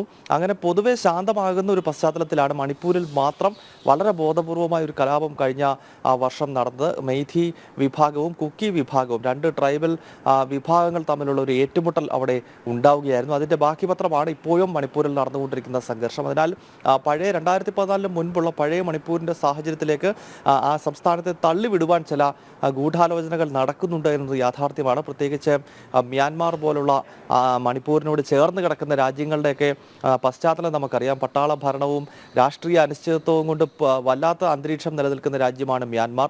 അതിനോട് ചേർന്ന് ചൈനയുണ്ട്. കമ്മ്യൂണിസ്റ്റ് ചൈനയുടെ സ്വാധീനം പല വടക്കു കിഴക്കൻ സംസ്ഥാനങ്ങളിലും ഇപ്പോഴും നിലനിൽക്കുന്നുണ്ട്. അപ്പോൾ ഇത്തരം ഗൂഢശക്തികളുടെ നീക്കത്തിൻ്റെ ഭാഗമാണ് ഈ മണിപ്പൂരിൽ ഇടയ്ക്കുണ്ടാകുന്ന ഈ ഒരു പൊട്ടിത്തെറികൾ എന്നാണ് പൊതുവെ രഹസ്യാന്വേഷണ വിഭാഗവും കേന്ദ്ര സർക്കാരും വിലയിരുത്തുന്നത്. ഈ ഒരു സാഹചര്യത്തിലാണ് ശക്തമായ ജാഗ്രതാ നിർദ്ദേശം നൽകിക്കൊണ്ട് കൂടുതൽ സുരക്ഷാ സേനയെ അയക്കുകയും നിർണായകമായ കേസുകൾ ദേശീയ അന്വേഷണ ഏജൻസി തന്നെ ഏറ്റെടുക്കുകയും ഒക്കെ ചെയ്യുന്നത്. രോഹിണി. ശരി ഗൗതം, ഒരിടവേളയ്ക്ക് ശേഷമാണ് മണിപ്പൂരിൽ വീണ്ടും സംഘർഷ സാഹചര്യം ഉടലെടുക്കുന്നത്. എന്തായാലും കേസുകളെല്ലാം NIA നാഷണൽ കേന്ദ്ര ഏജൻസികൾ അന്വേഷിക്കാൻ തന്നെയാണ് തീരുമാനം. കേന്ദ്ര സർക്കാരിന്റെ നിർണായകമായ ഇടപെടലാണ് മണിപ്പൂർ വിഷയത്തിൽ ഉണ്ടായിരിക്കുന്നത്. ശബരിമല മാലിന്യമുക്തമാക്കാനുള്ള പവിത്രം ശബരിമല പദ്ധതിയും നിർജീവമാവുകയാണ്. മണ്ഡലകാലം ആരംഭിച്ചിട്ടും പവിത്രം ശബരിമല പദ്ധതി തുടങ്ങാതെ ദേവസ്വം ബോർഡ്. പുണ്യം പൂങ്കാവനം പദ്ധതിക്ക് പകരം ഇടത് സർക്കാർ പ്രഖ്യാപിച്ചതാണ് പവിത്രം ശബരിമല. ഇരുമുടിയിലടക്കം എത്തുന്ന പ്ലാസ്റ്റിക് ശബരിമലയ്ക്ക് വലിയ പ്രതിസന്ധികൾ ഉണ്ടാക്കുമ്പോഴാണ് ദേവസ്വം ബോർഡിന്റെ ഈ കുറ്റകരമായ അനാസ്ഥ. വിവരങ്ങളുമായി അരുൺ കൊടുങ്ങൂർ ചേരുന്നുണ്ട്. അരുൺ, നമുക്കറിയാം കഴിഞ്ഞ കുറച്ച് നാളുകളായി ശബരിമലയിൽ പ്ലാസ്റ്റിക് മാലിന്യങ്ങൾ വളരെ വലിയ തോതിൽ തന്നെ ഉണ്ടാകുന്നു എന്നത് എടുത്തു പറയേണ്ട ഒരു കാര്യം. ഈ ഒരു അവസരത്തിൽ ഇരുമുടിക്കെട്ടിൽ പോലും പ്ലാസ്റ്റിക് മാലിന്യങ്ങൾ ഉണ്ടാവരുത് എന്ന നിർദ്ദേശം നൽകിയിരുന്നു ദേവസ്വം ബോർഡ്. എന്നാൽ പ്ലാസ്റ്റിക് മാലിന്യങ്ങൾ ഉണ്ടാകരുത് എന്ന നിർദ്ദേശമായിരുന്നില്ല നൽകിയിരുന്നത്. പൂജാ സാധനങ്ങൾ കൊണ്ടുവരരുത് എന്നതാണ്. അത് ഒരിക്കലും അനുവദിച്ചു കൊടുക്കാൻ കഴിയുന്നൊരു കാര്യമല്ലല്ലോ. കാരണം കർപ്പൂരം ഉൾപ്പെടെയുള്ള പൂജാ സാധനങ്ങൾ അവിടേക്ക് കൊണ്ടുവരരുത് എന്ന് പറയുമ്പോൾ അയ്യപ്പനെ പോലെ, അല്ലെങ്കിൽ കർപ്പൂര പ്രിയനായ അയ്യപ്പന് കർപ്പൂരമല്ലാതെ മറ്റെന്താണ് ഭക്തജനങ്ങൾ അവിടേക്ക് കൊണ്ടുപോകേണ്ടത്? അത്തരം കാര്യങ്ങളിൽ വലിയ കണിശക്കാരായി അല്ലെങ്കിൽ നിയന്ത്രണങ്ങൾ കൊണ്ടുവരുന്നു. പക്ഷേ നിയന്ത്രണങ്ങൾ വയ്ക്കേണ്ട കാര്യങ്ങളിൽ സർക്കാരിൻ്റെ ഭാഗത്ത് നിന്ന് യാതൊന്നും സംഭവിക്കുന്നില്ല. അല്ലെങ്കിൽ കൃത്യമായി പദ്ധതികൾ പോലും പൂർത്തിയാക്കാൻ അല്ലെങ്കിൽ സജീവമായി കൊണ്ടുപോകാൻ സർക്കാരിന് സാധിക്കുന്നില്ല എന്ന് തന്നെയാണല്ലേ? അതിലേറ്റവും പ്രധാനമായി നമ്മൾ ചിന്തിക്കേണ്ട ഒരു പ്രധാനപ്പെട്ട കാര്യം, ശബരിമല എന്നത് ഒരു കാനന ക്ഷേത്രമാണ്. ഇവിടേക്ക് എത്തുന്ന പ്ലാസ്റ്റിക് ഉൾപ്പെടെയുള്ള മാലിന്യങ്ങൾ എങ്ങനെ സംസ്കരിക്കും എന്നുള്ളതാണ് ഏറ്റവും വലിയ പ്രതിസന്ധിയായി നിലനിൽക്കുന്നത്. കാരണം വന്യജീവികളാൽ ചുറ്റപ്പെട്ട ഒരു പ്രദേശം, പുണ്യം പൂങ്കാവനമായ ഒരു പ്രദേശം, ഇവിടെ ഈ എത്തുന്ന പ്ലാസ്റ്റിക് മാലിന്യങ്ങൾ വലിയ രീതിയിലുള്ള ഒരു പ്രതിസന്ധി തന്നെയാണ് ഉണ്ടാക്കുന്നത് എന്ന കാര്യത്തിൽ യാതൊരു തരത്തിലുള്ള സംശയവുമില്ല. അതുകൊണ്ട് തന്നെയാണ് വർഷങ്ങൾക്ക് മുമ്പ് ഈ പ്രശ്നങ്ങൾക്ക് ഒരു പരിഹാരം കാണണം, അത് ഒറ്റ ദിവസം കൊണ്ട് ചെയ്യാൻ കഴിയുന്നതല്ല, കൃത്യമായ രീതിയിലുള്ള ക്യാമ്പയിനിലൂടെ മാത്രമേ ഈ പ്രശ്നങ്ങൾക്ക് പരിഹാരം കാണാൻ കഴിയൂ എന്നുള്ള ഒരു നിർണായകമായ ഒരു തീരുമാനങ്ങൾ ആ സമയങ്ങളിലൊക്കെ തന്നെ എടുത്ത്, അതുകൊണ്ട് തന്നെയാണ് അതിൽ ആദ്യം ഈ കേരള പോലീസ് തന്നെ P. വിജയന്റെ നേതൃത്വത്തിൽ ഇത്തരം ഒരു പദ്ധതി, അതായത് പുണ്യം പൂങ്കാവനം, ശബരിമലയുടെ പവിത്രത കാത്തു സൂക്ഷിക്കുക എന്നുള്ള വലിയ ലക്ഷ്യത്തോടെ ആ പദ്ധതി തുടങ്ങുന്നത്. അതിൽ ആദ്യം അവർ ചെയ്തിരുന്നത് ഈ സന്നിധാനത്തേക്ക് എത്തുന്ന, ഇരുമുടിയിലടക്കം എത്തുന്ന ഈ പ്ലാസ്റ്റിക്കുകൾ ഒഴിവാക്കാനുള്ള നടപടിക്രമങ്ങൾ, അത് വ്യാപകമായ പ്രചരണം, അതോടൊപ്പം തന്നെ ശബരിമലയിൽ എത്തുന്ന VIP അടക്കമുള്ള ആളുകളെ കൊണ്ട് ഈ ഒരു ക്യാമ്പയിൻ്റെ ഭാഗമായി എല്ലായിടങ്ങളിലും ഈ ഒരു വലിയ സന്ദേശം നൽകിക്കൊണ്ടുള്ള ഒരു പ്രവർത്തനങ്ങൾ നടത്തുക എന്നതാണ്. അതിന് തന്നെയാണ് പ്രധാനമന്ത്രി നരേന്ദ്രമോദി അടക്കമുള്ളവർ അതിനെ പ്രശംസിച്ചുകൊണ്ട് രംഗത്തെത്തുന്ന ഒരു സാഹചര്യം കൂടി ഉണ്ടായത്. പക്ഷേ ആ പദ്ധതി നിർജീവമാകാനുള്ള, അല്ലെങ്കിൽ ആ പദ്ധതി അട്ടിമറിക്കാനുള്ള ഒരു പ്രധാന കാരണം ഈ പോലീസ് തലപ്പത്തെ ചേരിപ്പോര് തന്നെയായിരുന്നു. കഴിഞ്ഞ വർഷങ്ങളിലൊക്കെ തന്നെ അത് കൃത്യമായി നമ്മൾ വാർത്ത ചെയ്യുകയും ചെയ്തതാണ്. എന്തായാലും ആ ഒരു ചേരിപ്പോര് കാരണം ഒരു നല്ലൊരു പദ്ധതി ശബരിമലയ്ക്ക് നഷ്ടമായിരിക്കുന്നു. ആ പദ്ധതി പൂർണ്ണമായും ശബരിമലയിൽ നിന്നും ഒഴിവാക്കിയിരിക്കുകയാണ്.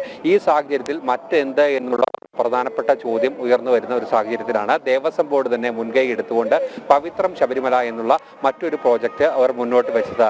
അത് വിശുദ്ധ സേനയെ കൊണ്ട് മാലിന്യങ്ങളൊക്കെ തന്നെ മാറ്റിക്കൊണ്ട് അത് അവരെ എല്ലാം തന്നെ ഇതിൻ്റെ ഭാഗമാക്കി മുന്നോട്ട് കൊണ്ടുപോകുക എന്നതായിരുന്നു ഏറ്റവും പ്രധാനമായി അവർ ചെയ്തിരുന്നത്. പക്ഷേ ആ സമയത്തും വലിയ രീതിയിലുള്ള പ്രതിസന്ധി ഉണ്ടായത് എന്ന് വെച്ചാൽ, ആദ്യത്തെ ഒരു വർഷം അത് കൃത്യമായി പോയിരുന്നുവെങ്കിൽ ഇത്തവണ മണ്ഡലകാലം ആരംഭിച്ചിട്ട് പോലും ഈ പദ്ധതി മുന്നോട്ട് കൊണ്ടുപോകാൻ ദേവസ്വം ബോർഡിന് കഴിഞ്ഞിട്ടില്ല. ഇതുവരെയും പദ്ധതി കൃത്യമായി നടത്താൻ കഴിഞ്ഞിട്ടില്ല എന്നതാണ് ഏറ്റവും പ്രധാനപ്പെട്ട കാര്യം. അതുകൊണ്ട് തന്നെ ശബരിമലയിലേക്ക് ഈ നിർബാധം പ്ലാസ്റ്റിക് ഉൾപ്പെടെ എത്തുന്നു. അതോടൊപ്പം തന്നെ കൃത്യമായ പരിശോധനകളൊന്നും തന്നെ നടത്താൻ കഴിയുന്നില്ല എന്നതാണ് ഏറ്റവും പ്രധാനപ്പെട്ട കാര്യം. അതോടൊപ്പം തന്നെ പ്ലാസ്റ്റിക് സന്നിധാനത്തിൻ്റെ വിവിധ ഇടങ്ങളിൽ കൂടിക്കിടക്കുന്ന ഒരു സാഹചര്യം കൂടിയൊക്കെയുണ്ട്. അങ്ങനെ ഒരു വലിയ പ്രതിസന്ധിയിലേക്ക്, പ്രശ്നത്തിലേക്ക് ഈ ഒരു വിഷയം വരുമ്പോഴും ദേവസ്വം ബോർഡിന്, സർക്കാരിന് ഒരു ഉത്തരമില്ല. എന്തുകൊണ്ട് പവിത്രം ശബരിമല പദ്ധതി കൃത്യമായി നടപ്പാക്കാൻ കഴിയുന്നില്ല എന്നുള്ള ഒരു വലിയ ചോദ്യം നടക്കുന്നു. അതോടൊപ്പം തന്നെ തന്നെ മറ്റ് സംവിധാനങ്ങൾ ഈ പ്ലാസ്റ്റിക് ഉൾപ്പെടെയുള്ള മാലിന്യങ്ങൾ സന്നിധാനത്ത് സംസ്കരിക്കുന്നതിനും അല്ലെങ്കിൽ അത് പടി കയറി ഈ മല കയറി സന്നിധാനത്തേക്ക് എത്താതിരിക്കാനുള്ള നടപടികളിലേക്ക് പോകുന്നില്ല. വ്യാപകമായ ഒരു പ്രചരണത്തിന് ഇക്കുറി ആരംഭം കുറിച്ചിട്ടുണ്ട് എങ്കിൽ പോലും അതൊന്നും തന്നെ ഫലവത്താകുന്നില്ല എന്നാണ് സന്നിധാനത്ത് നമുക്ക് ലഭിക്കുന്ന ആ കാഴ്ചകൾ, ആ വിവരങ്ങൾ. അതുതന്നെയാണ് ഏറ്റവും പ്രധാനപ്പെട്ട കാര്യം. എന്തായാലും മണ്ഡലകാലത്തിന്റെ ഈ തുടക്കത്തിൽ തന്നെ ഈ വാർത്ത കൃത്യമായ ഒരു ഇടപെടൽ ഉണ്ടാകണം. ഇല്ല എങ്കിൽ വരും ദിവസങ്ങളിൽ ലക്ഷക്കണക്കിന് കോടിക്കണക്കിന് തീർത്ഥാടകർ എത്തുന്ന മകരവിളക്ക് സമയത്തേക്ക്, മണ്ഡല പൂജാ സമയത്തേക്ക് ഈ പ്രശ്നങ്ങൾക്ക് ഒരു കൃത്യമായ ഒരു പരിഹാരം കണ്ടില്ല എങ്കിൽ അത് ദൂരവ്യാപകമായ പ്രത്യാഘാതം ഈ കാനന ക്ഷേത്രമായ വനത്താൽ ചുറ്റപ്പെട്ട് കിടക്കുന്ന ഈ ഒരു പ്രദേശത്തേക്ക് ഉണ്ടാകുമെന്നുള്ള കാര്യത്തിൽ യാതൊരു തരത്തിലുള്ള സംശയവുമില്ല. അതുകൊണ്ട് തന്നെ കൃത്യമായ ഒരു ഇടപെടൽ അധികൃതരുടെ ഭാഗത്തു നിന്നും ഉണ്ടാകണം എന്നുള്ളതാണ് ഏറ്റവും പ്രധാനപ്പെട്ട ആവശ്യം. അതുതന്നെയാണ് ഭക്തജന സംഘടനകളൊക്കെ തന്നെ മുന്നോട്ട് വെക്കുന്നത്. ശബരിമലയെ എന്നും പവിത്രമായി, പരിപാവനമായി, പുണ്യം പൂങ്കാവനമായി കാത്തു സൂക്ഷിക്കാനുള്ള നടപടിക്രമങ്ങളിലേക്ക് ദേവസ്വം ബോർഡ് മുന്നോട്ട് പോകണം. ആ ദേവസ്വം ബോർഡ് മുന്നോട്ട് പോകുന്നതിനുള്ള ഒരു ക്രമീകരണങ്ങൾ, സർക്കാർ മുന്നോട്ട് പോകുന്നതിന് കൃത്യമായ ഒരു ഇടപെടൽ ഈ വിഷയത്തിൽ ഉണ്ടാകണമെന്നുള്ള ഒരു ആവശ്യമാണ് ഭക്തജനങ്ങൾ മുന്നോട്ട് വെക്കുകയും ചെയ്യുന്നത്. അത് ഈ മണ്ഡലകാലത്തിന്റെ തുടക്കത്തിൽ തന്നെ സർക്കാരിന്റെയും ദേവസ്വം ബോർഡിന്റെയും ഏറ്റവും അടിയന്തരമായി ശ്രദ്ധ പതിക്കേണ്ട ഒരു വിഷയമായി തന്നെയാണ് ഇതിനെ കാണുകയും ചെയ്യേണ്ടത്. എന്തായാലും ഈ വിഷയത്തിൽ അധികൃതരുടെ പ്രതികരണം നമുക്ക് അല്പസമയത്തിനുള്ളിൽ ലഭിക്കും. എന്താകും ആ ഒരു വിഷയത്തിൽ അധികൃതർ കാണുന്ന ഒരു പരിഹാരം എന്നതാണ് ഏറ്റവും പ്രധാനപ്പെട്ട കാര്യം. ദേവിക. ശരി, അത് തന്നെയാണ് രോഹിണി. നമുക്കറിയാം കഴിഞ്ഞ കുറച്ച് നാളുകളായി ശബരിമലയിൽ കണ്ടുവരുന്ന തികഞ്ഞ അനാസ്ഥ ദേവസ്വം ബോർഡിന്റെ ഭാഗത്തു നിന്ന്, അതിൻ്റെ ഒരു ഭാഗമായി തന്നെ ഇത്രയും വലിയൊരു പദ്ധതി ഉപേക്ഷിക്കുന്നു എന്ന് പറയുമ്പോൾ അത് അനുവദിച്ചു കൊടുക്കാൻ കഴിയാത്തൊരു കാര്യമായിരുന്നു. പുണ്യം പൂങ്കാവനത്തിലൂടെ ക്രിയാത്മകമായി നല്ല കാര്യങ്ങൾ മാത്രമാണ് ചെയ്തുകൊണ്ടിരുന്നത്. കൃത്യമായ ഇടവേളകളിൽ തന്നെ ഈ പ്ലാസ്റ്റിക് ഉൾപ്പെടെ അവർ നീക്കിക്കൊണ്ട് ഇരുന്നതുമാണ്, ഭക്തരുടെയും പോലീസിന്റെയും ഒക്കെ സഹായത്തോടുകൂടി. പക്ഷേ ആ പദ്ധതി തികച്ചും അട്ടിമറിക്കുന്ന ഒരു നടപടിയിലേക്കാണ് പിന്നീട് ദേവസ്വം ബോർഡ് കാര്യങ്ങൾ നടത്തിയത്. ഈ വിഷയത്തിൽ ദേവസ്വം ബോർഡ് പ്രതിനിധികളുടെ പ്രതികരണങ്ങൾ കൂടി വരാനിരിക്കുകയാണ്. അരുൺ കൊടുങ്ങൂരാണ് വിശദാംശങ്ങൾ നൽകിയത്. അടിസ്ഥാന സൗകര്യങ്ങളില്ലാതെ പൊറുതിമുട്ടുകയാണ് മേപ്പാടി പൂളക്കുന്ന് കോളനി നിവാസികൾ. കോളനിയിലേക്ക് എത്താൻ നല്ലൊരു വഴി പോലും ഇവർക്കില്ല. കാട്ടുമൃഗങ്ങളെ അടക്കം പേടിച്ചാണ് ഓരോ ദിവസവും ഇവർ തള്ളി നീക്കുന്നത്.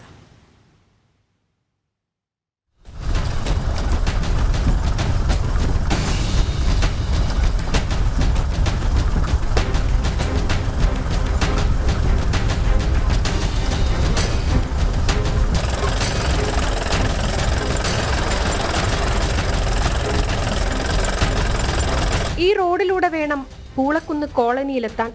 ജീപ്പല്ലാതെ മറ്റൊരു വണ്ടിയും ഇതിലൂടെ കടന്നു പോകില്ല. ജീപ്പ് വരണമെങ്കിൽ തന്നെ അധിക വാടകയും നൽകണം. അങ്ങിങ്ങ് ചിലയിടങ്ങളിൽ മാത്രം കോൺക്രീറ്റ് ചെയ്തിട്ടുണ്ട്. ബാക്കിയിടങ്ങളിൽ കൂർത്ത കല്ലുകളും പാറക്കഷ്ണങ്ങളും.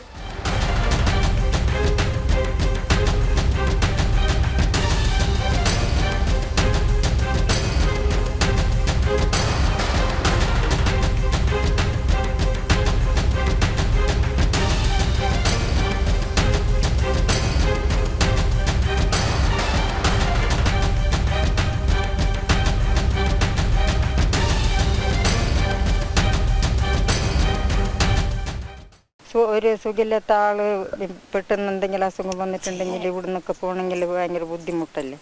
കുറേ ആയി പറഞ്ഞ് ആരും ചെയ്യുന്നില്ല. വോട്ടാകുമ്പോൾ എല്ലാവരും കയറി വരും. ഓരോരുത്തർ വന്ന് ഓരോ വാക്ക് പറഞ്ഞിട്ട് പോകും. വോട്ട് ചെയ്ത് കഴിഞ്ഞ ഒരു 2 ദിവസം പോയിട്ട് കഴിഞ്ഞിട്ട് എന്തെങ്കിലും ഒരു ആവശ്യത്തിന് പോയി ചോദിച്ചാൽ പറയും അവരറിയില്ല എന്ന് പറയും. ആനൊക്കെ വരും ചിലപ്പം നരിന പുല്ലിനൊക്കെ അടുത്തടുത്ത് കാണാം. അങ്ങനത്തെ സ്ഥലത്ത് കൂടെയാണ് വരുന്നത്. അപ്പം ഈ റോഡൊന്ന് ശരിയാക്കി തരാൻ പറഞ്ഞിട്ട് മത്സരിച്ച് കയറുന്നവരൊക്കെ കൈയൊഴിഞ്ഞിട്ട് പോവുക. പിന്നെ ജയിച്ചു വരുന്നവർ ഇങ്ങനെ എന്താ പറയുക, നമ്മൾ ജയിച്ച് നിങ്ങൾ നമുക്ക് വോട്ട് ചെയ്താൽ നിങ്ങൾക്ക് എവിടെ വീട് വരെ നടപ്പാത അതൊക്കെ നമ്മൾ കോൺക്രീറ്റ് ചെയ്ത് തരും എന്നാ പറയുന്നത്. കോളനി എന്ന് പറഞ്ഞ വീടൊക്കെ പൊട്ടിട്ട് ഇങ്ങനെ ഓരോ വരവരായിട്ട് കിടക്കാം. അത് ഉദ്യോഗസ്ഥന്മാർ വന്ന് നോക്കിയാലും റോഡ് ഇപ്പോൾ വന്നപ്പോൾ തന്നെ കണ്ടില്ലേ നാടി കുലുങ്ങിട്ട് വരുന്നത്. അതാണ് അവസ്ഥ, റോഡിൻ്റെ അവസ്ഥ. കുടിവെള്ളം എന്ന് പറഞ്ഞാൽ ഇപ്പോൾ വാട്ടർ അതോറിറ്റിൻ്റെ അതൊരു കിണർ കുഴിച്ച് അതിനൊന്നിനും പറ്റില്ല. 15ഓളം കുടുംബങ്ങളാണ് ഈ കാട്ടുനായ്ക്ക കോളനിയിൽ താമസിക്കുന്നത്. കോളനിയിലാകട്ടെ ആവശ്യത്തിന് കുടിവെള്ളവുമില്ല. മലമുകളിൽ ചെറിയ കുഴികൾ കുഴിച്ച് ചെറിയ ഓസിട്ടാണ് വീടുകളിലേക്ക് കുടിവെള്ളം എത്തിക്കുന്നത്. വേനൽക്കാലമായാൽ കുഴികളിൽ വെള്ളം നിറയുന്നതുവരെ കാത്തിരിക്കണം.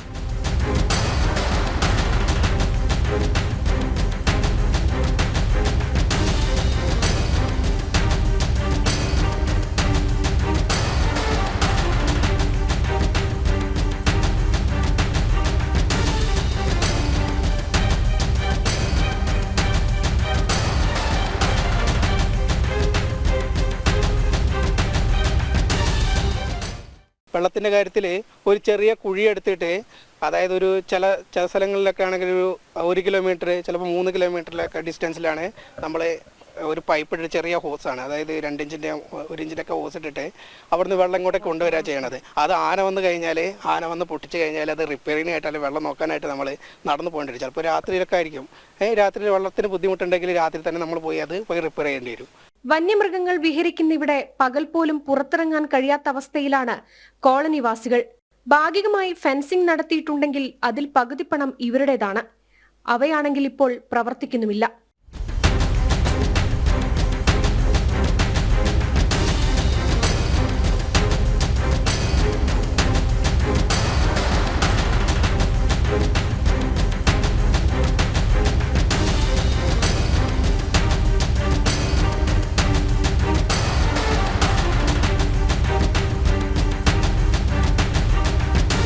ഇവിടെ വന്യജീവിൻ്റെ നിരന്തരമായിട്ട് ഇവിടുത്തെ കോളനി നിവാസികൾ നിരന്തരമായിട്ട് ഈ ഒരു ശല്യം കാരണം കൊണ്ട് തന്നെ പണിക്ക് പോകാൻ പോലും ബുദ്ധിമുട്ടിയിട്ടാണ് നിൽക്കുന്നത്.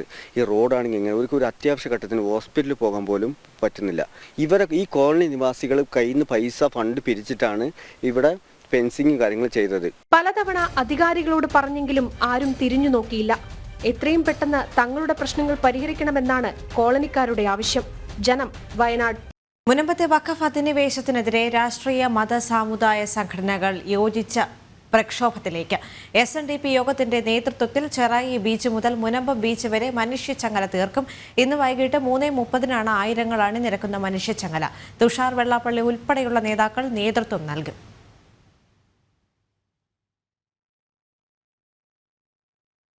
രേഷ്മ ബാബു ചേരുന്നുണ്ട്. രേഷ്മ, നമുക്കറിയാം മുനമ്പം വിഷയത്തിൽ BJP അല്ലെങ്കിൽ RSS അല്ലാതെ മറ്റാരും അങ്ങോട്ടേക്ക് തിരിഞ്ഞു നോക്കുന്നില്ല, അല്ലെങ്കിൽ പ്രതിപക്ഷ പാർട്ടികൾ തിരിഞ്ഞു നോക്കുന്നില്ല എന്നൊരു ആക്ഷേപം വളരെ വലിയ രീതിയിലുണ്ട്. അവർക്ക് സമരം ചെയ്യുകയല്ലാതെ മറ്റെന്താണ് ചെയ്യാൻ കഴിയുക? കാരണം അവരുടെ കിടപ്പാടങ്ങൾ പോലും പോകുന്ന ഒരു സാഹചര്യം. അപ്പോൾ അവർ തെരുവിലേക്ക് ഇറങ്ങിയപ്പോൾ അവരെ ഭൂമാഫിയയാണ്, റിസോർട്ട് മാഫിയയാണ് എന്നെല്ലാം വിളിച്ച് ആക്ഷേപിക്കുന്ന ഒരു സ്ഥിതിയുണ്ട്.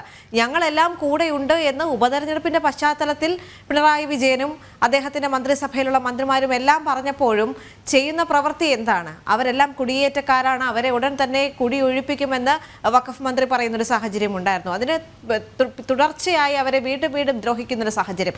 ഇപ്പോൾ അവർ മറ്റൊരു നടപടിയിലേക്ക് കടന്നിരിക്കുകയാണ്. എന്തൊക്കെയാണ് വിശദാംശങ്ങൾ?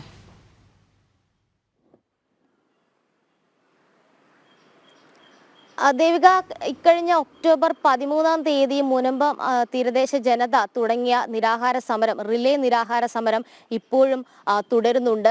33 ദിവസം ഈ സമരം പിന്നിട്ടിരിക്കുകയാണ്. ആദ്യഘട്ടം മുതലേ BJP ഉൾപ്പെടെയുള്ള ഹിന്ദു ഐക്യവേദി ഉൾപ്പെടെയുള്ള സംഘടനകൾ മാത്രമാണ് മുനമ്പത്തെ തീരദേശ ജനതയ്ക്ക് ഐക്യദാർഢ്യവുമായിട്ട് മുന്നോട്ട് വന്നത്. പ്രത്യക്ഷ സമരവും അതോടൊപ്പം തന്നെ പരോക്ഷമായിട്ടുള്ള പിന്തുണയും ഈ പറയുന്ന സംഘടനകളൊക്കെ തന്നെ നൽകുകയും ചെയ്തിരുന്നു. പിന്നീട് ഉപതെരഞ്ഞെടുപ്പിന്റെ പശ്ചാത്തലത്തിലായിരുന്നു മുഖ്യമന്ത്രി പിണറായി വിജയൻ ഈ സമരസമിതി നേതാക്കളുമായിട്ട് ചർച്ച നടത്തിയത്. അതിനുശേഷം ഈ ഉപതെരഞ്ഞെടുപ്പിന് ശേഷം 22-ന് ഒരു ഉന്നതതല യോഗം ചേരുന്നുണ്ട്.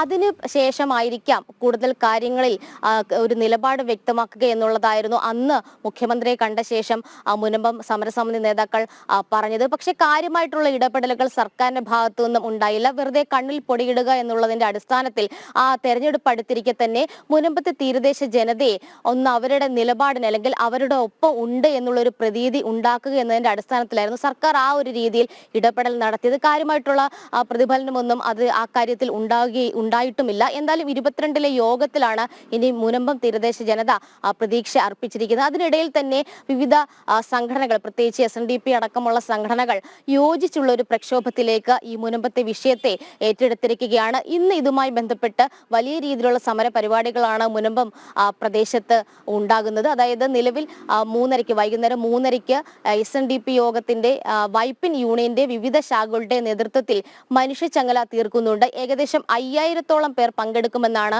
പ്രതീക്ഷിക്കുന്നത്. അതിനുശേഷം ഈ മനുഷ്യച്ചങ്ങലയ്ക്ക് ശേഷം ഈ ചെറായി ഭുവനേശ്വരി ക്ഷേത്ര മൈതാനിയിൽ ഒരു പൊതുസമ്മേളനം കൂടി സംഘടിപ്പിക്കുന്നുണ്ട്. ആ സമ്മേളനത്തിന്റെ ഉദ്ഘാടനം നിർവഹിക്കുന്നത് തുഷാർ വെള്ളാപ്പള്ളിയാണ്. മറ്റ് നേതാക്കളും പങ്കെടുക്കുമെന്നാണ് സമരസമിതി നേതാക്കൾ വ്യക്തമാക്കിയിട്ടുള്ളത്. എന്തായാലും ഈ മുനമ്പത്തെ തീരദേശ ജനതയ്ക്ക് ഐക്യദാർഢ്യം പ്രഖ്യാപിച്ചുകൊണ്ട് അവർക്ക് നിയമപരമായിട്ടുള്ള എല്ലാ സഹായങ്ങളും വാഗ്ദാനം ചെയ്തുകൊണ്ട് തന്നെയാണ് സമുദായ സംഘടനയായിട്ടുള്ള SNDP രംഗത്ത് വന്നിരിക്കുന്നത്. നേരത്തെ വിവിധ ഇടവകകൾ ഇവർക്ക് പിന്തുണ അർപ്പിച്ചുകൊണ്ട് ഓരോ ദിവസവും എത്തുന്ന കാഴ്ച നമ്മൾ തന്നെ പ്രേക്ഷകരിലേക്ക് എത്തിച്ചതാണ്. എന്തായാലും ഏകദേശം 610 കുടുംബങ്ങളാണ് ഈ കുടിയിറക്ക് ഭീഷണി, അതായത് വഖഫ് അധിനിവേശത്തിന്റെ അടിസ്ഥാനത്തിൽ കുടിയിറക്ക് ഭീഷണി നേരിടുന്നത്. 405 ഏക്കറോളം ഭൂമിയിലാണ് വഖഫ് അവകാശവാദം ഉന്നയിച്ചത്. പക്ഷേ അതിൽ ഭൂരിപക്ഷം ഭൂമിയും കടലെടുത്തു പോയൊരു സാഹചര്യത്തിൽ ഏകദേശം 190ഓളം ഏക്കർ ഭൂമിയിലാണ് നിലവിൽ അവകാശവാദം ഉന്നയിച്ചതും അവിടെ നിന്നും കുടിയിറക്കപ്പെടുന്ന സാഹചര്യമാണ് ഈ 610 കുടുംബങ്ങൾക്കുമുള്ളത്. എന്തായാലും ഹൈക്കോടതിയിലടക്കം ഇതുമായി ബന്ധപ്പെട്ടുള്ള കേസ് നിലനിൽക്കുന്ന അതേ സാഹചര്യത്തിൽ തന്നെയാണ് ഈ റിലേ നിരാഹാര സമരം മുന്നോട്ട് പോകുന്നത്. എന്തായാലും ഇടതു വലത് മുന്നണികൾ കാര്യമായിട്ടുള്ള ഒരു ശബ്ദമുയർത്തിക്കൊണ്ട് മുനമ്പം തീരദേശ ജനതയ്ക്ക് ഐക്യദാർഢ്യം ഇതുവരെ പ്രഖ്യാപിച്ചിട്ടില്ല. മറിച്ച് കേവലം സമരസമിതി നേതാക്കളുമായിട്ട് ചർച്ച നടത്തുകയും സമരപന്തലിൽ വന്ന് തങ്ങൾ പിന്തുണ നൽകുന്നുണ്ടെന്ന് വാക്കുകളിലൂടെ മാത്രമാണ് അവർ പറയുന്നത്. പ്രവൃത്തിയിൽ അത്തരമുള്ള കാര്യങ്ങളൊന്നും തന്നെയില്ല. എന്തായാലും നിലവിൽ SNDP ഉൾപ്പെടെയുള്ള സംഘടനകൾ ഒരു പിന്തുണ പ്രഖ്യാപിച്ചുകൊണ്ട് വരും ദിവസങ്ങളിൽ കൂടുതൽ നടപടികളിലേക്ക് കടക്കുമെന്നാണ് അറിയിച്ചിരിക്കുന്നത്. യാതൊരു കാരണവശാലും വഖഫിന് ഈ ഭൂമി വിട്ടുകൊടുക്കുവാനും മുനമ്പത്തെ തീരദേശ ജനതയെ അവിടെ നിന്ന് ഇറക്കി വിടുവാനുമുള്ള ഒരു സാഹചര്യത്തിലേക്ക് എത്താൻ അനുവദിക്കില്ല എന്നുള്ളതാണ് BJP ഉൾപ്പെടെയുള്ള സംഘടനകൾ നിലവിൽ സ്വീകരിച്ചിട്ടുള്ള നിലപാട്. അതിനൊപ്പം തന്നെ മുനമ്പത്തെ തീരദേശ ജനത നിലകൊള്ളുകയും ചെയ്യുന്നുണ്ട്. എല്ലാ ദിവസവും കൃത്യമായിട്ട് സ്ത്രീകൾ കുട്ടികളടക്കമുള്ളവരൊക്കെ തന്നെ മുനമ്പത്തെ തീരദേശ ജനതയ്ക്ക് ഐക്യദാർഢ്യം പ്രഖ്യാപിച്ചുകൊണ്ട് വിവിധ പ്രദേശങ്ങളിൽ നിന്ന് എത്തുകയും ചെയ്യുന്നുണ്ട്. എന്തായാലും സംസ്ഥാനമെമ്പാടും വഖഫ് അധിനിവേശത്തിന്റെ ഭാഗമായിട്ട് ഭൂമി ഏറ്റെടുക്കൽ അല്ലെങ്കിൽ അതുമായി ബന്ധപ്പെട്ടുള്ള നടപടികൾ മുന്നോട്ട് നീങ്ങുന്നതിനിടയിൽ തന്നെയാണ് മുനമ്പത്തും ഈ ഒരു പ്രശ്നം ഉദിച്ചു വന്നതും ആ ഒരു വിഷയം സംസ്ഥാനമെമ്പാടും വലിയ രീതിയിലേക്ക് പ്രാധാന്യത്തോടുകൂടി നോക്കിക്കണ്ട ഒരു സാഹചര്യത്തിലേക്ക് എത്തിയതും. എന്തായാലും നിലവിൽ ഏകദേശം 33 ദിവസമാണ് ഈ മുനമ്പത്തെ തീരദേശ ജനത നടത്തിക്കൊണ്ടിരിക്കുന്ന സമരം മുന്നോട്ട് പോകുന്നത്. ഇന്ന് വൈകുന്നേരം 3:30 SNDP യോഗത്തിന്റെ നേതൃത്വത്തിൽ ഒരു മനുഷ്യച്ചങ്ങല തീർക്കുക. എന്തായാലും വിവിധ സംഘടനകൾ മുനമ്പത്തെ തീരദേശ ജനതയ്ക്ക് ഓരോ ദിവസവും ഐക്യദാർഢ്യം പ്രഖ്യാപിച്ചുകൊണ്ട് മുന്നോട്ട് വരുന്നുണ്ട്. ദേവിക. ശരി രേഷ്മ. എന്തായാലും വഖഫ് അധിനിവേശത്തിനെതിരെ മുനമ്പത്ത് പ്രക്ഷോഭം ശക്തമാകുന്ന കാഴ്ച തന്നെയാണ് നമ്മൾ കാണുന്നത്. മറ്റൊരു വാർത്തയിലേക്ക് പോകുമ്പോൾ വടകര ചൗറാട് പഞ്ചായത്തിൽ ആയിരക്കണക്കിന് വർഷം പഴക്കമുള്ള അയ്യപ്പ ക്ഷേത്രത്തിന്റെ ഭൂമി കയ്യേറി കാവ് വെട്ടിത്തെളിച്ച് റോഡ് നിർമ്മിക്കാൻ ശ്രമം. സ്വകാര്യ വ്യക്തിയിൽ നിന്ന് പണം വാങ്ങി നിരീശ്വരവാദികളായ കമ്മിറ്റി അംഗങ്ങളുടെ ഒത്താശയോടെയാണ് കയ്യേറ്റമെന്ന് ഹിന്ദു ഐക്യവേദി ആരോപിച്ചു. ക്ഷേത്രവിരുദ്ധന്മാരായിട്ടുള്ള ആളുകളാണ് ഇപ്പോൾ അത് കൈവശം വെച്ചിരിക്കുന്നത്. ഈ ക്ഷേത്രത്തിൻ്റെ പിന്നിലുള്ള ഒരു സ്വകാര്യ വ്യക്തിക്ക് റോഡ് സൗകര്യം ഉണ്ടാക്കാൻ വേണ്ടിയിട്ട് ഈ ക്ഷേത്രത്തിൻ്റെ ഈ കാവുണ്ട്, അയ്യപ്പൻ കാവുന്നത്, ആ കാവ് മുഴുവൻ വെട്ടി നശിപ്പിച്ചുകൊണ്ട് ഒരു റോഡ് ഉണ്ടാക്കാനുള്ള ശ്രമം. അതായത് സ്വാഭാവികമായിട്ടുള്ള സ്വകാര്യ വ്യക്തിയിൽ നിന്നും ലക്ഷക്കണക്കിന് രൂപ വാങ്ങിയിട്ടായിരിക്കും അത് ചെയ്തതെന്ന് സംശയിക്കുന്നു. അങ്ങനെ റോഡുണ്ടാക്കാൻ ശ്രമമുണ്ടായപ്പോൾ പരിസരത്തുള്ള ഭക്തജനങ്ങളൊക്കെ തന്നെയും വരികയും ഇടപെടുകയും തടയുകയും ചെയ്തു. വിവരങ്ങളുമായി അനഘ ഹർഷൻ ചേരുന്നു. അനഘ, എന്തായാലും 1000 വർഷം പഴക്കമുള്ള അയ്യപ്പ ക്ഷേത്രത്തിൻ്റെ ക്ഷേത്രഭൂമിയാണ് ഇത്തരത്തിൽ കയ്യേറി സ്വകാര്യ വ്യക്തിക്ക് വേണ്ടി റോഡ് നിർമ്മിക്കാനുള്ള നീക്കം നടത്തുന്നത്. ഈ കമ്മിറ്റി അംഗങ്ങൾ തന്നെ ഇതിനായി ഒത്താശ ചെയ്യുന്നു എന്നാണ് നിലവിലെ ആക്ഷേപം. കൂടുതൽ വിവരങ്ങൾ എങ്ങനെയാണ്?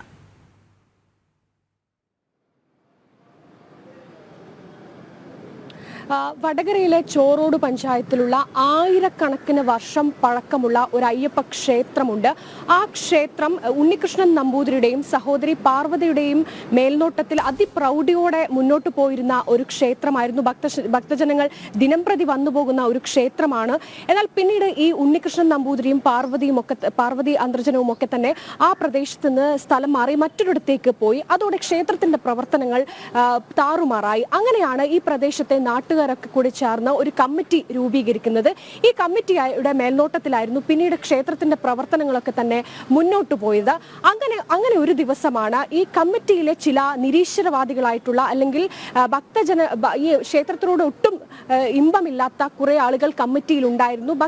ഭക്തരായിട്ടുള്ള കമ്മിറ്റി അംഗങ്ങളെ കമ്മിറ്റിയിൽ നീക്കിക്കൊണ്ട് മറ്റുള്ളവർക്ക് പ്രാധാന്യം നൽകുന്ന ഒരു കമ്മിറ്റിയുടെ നേതൃത്വത്തിലായിരുന്നു പിന്നീട് ക്ഷേത്രം മുന്നോട്ട് പോയത്.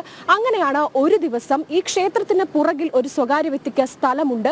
ആ സ്വകാര്യ വ്യക്തിയുടെ സ്ഥലത്തിന് റോഡ് നിർമ്മിച്ചു നൽകാനായി ഈ കമ്മിറ്റി അംഗങ്ങളിലെ ചിലർ വലിയ തുക വാങ്ങിയെന്നും ആ തുക വാങ്ങിയതിന്റെ അടിസ്ഥാനത്തിൽ ഇവർ ഈ ക്ഷേത്രത്തിന്റെ കാവ് വെട്ടിത്തെളിച്ച് റോഡ് നിർമ്മിക്കാൻ അവർക്ക് അനുമതി നൽകുകയും ചെയ്തു.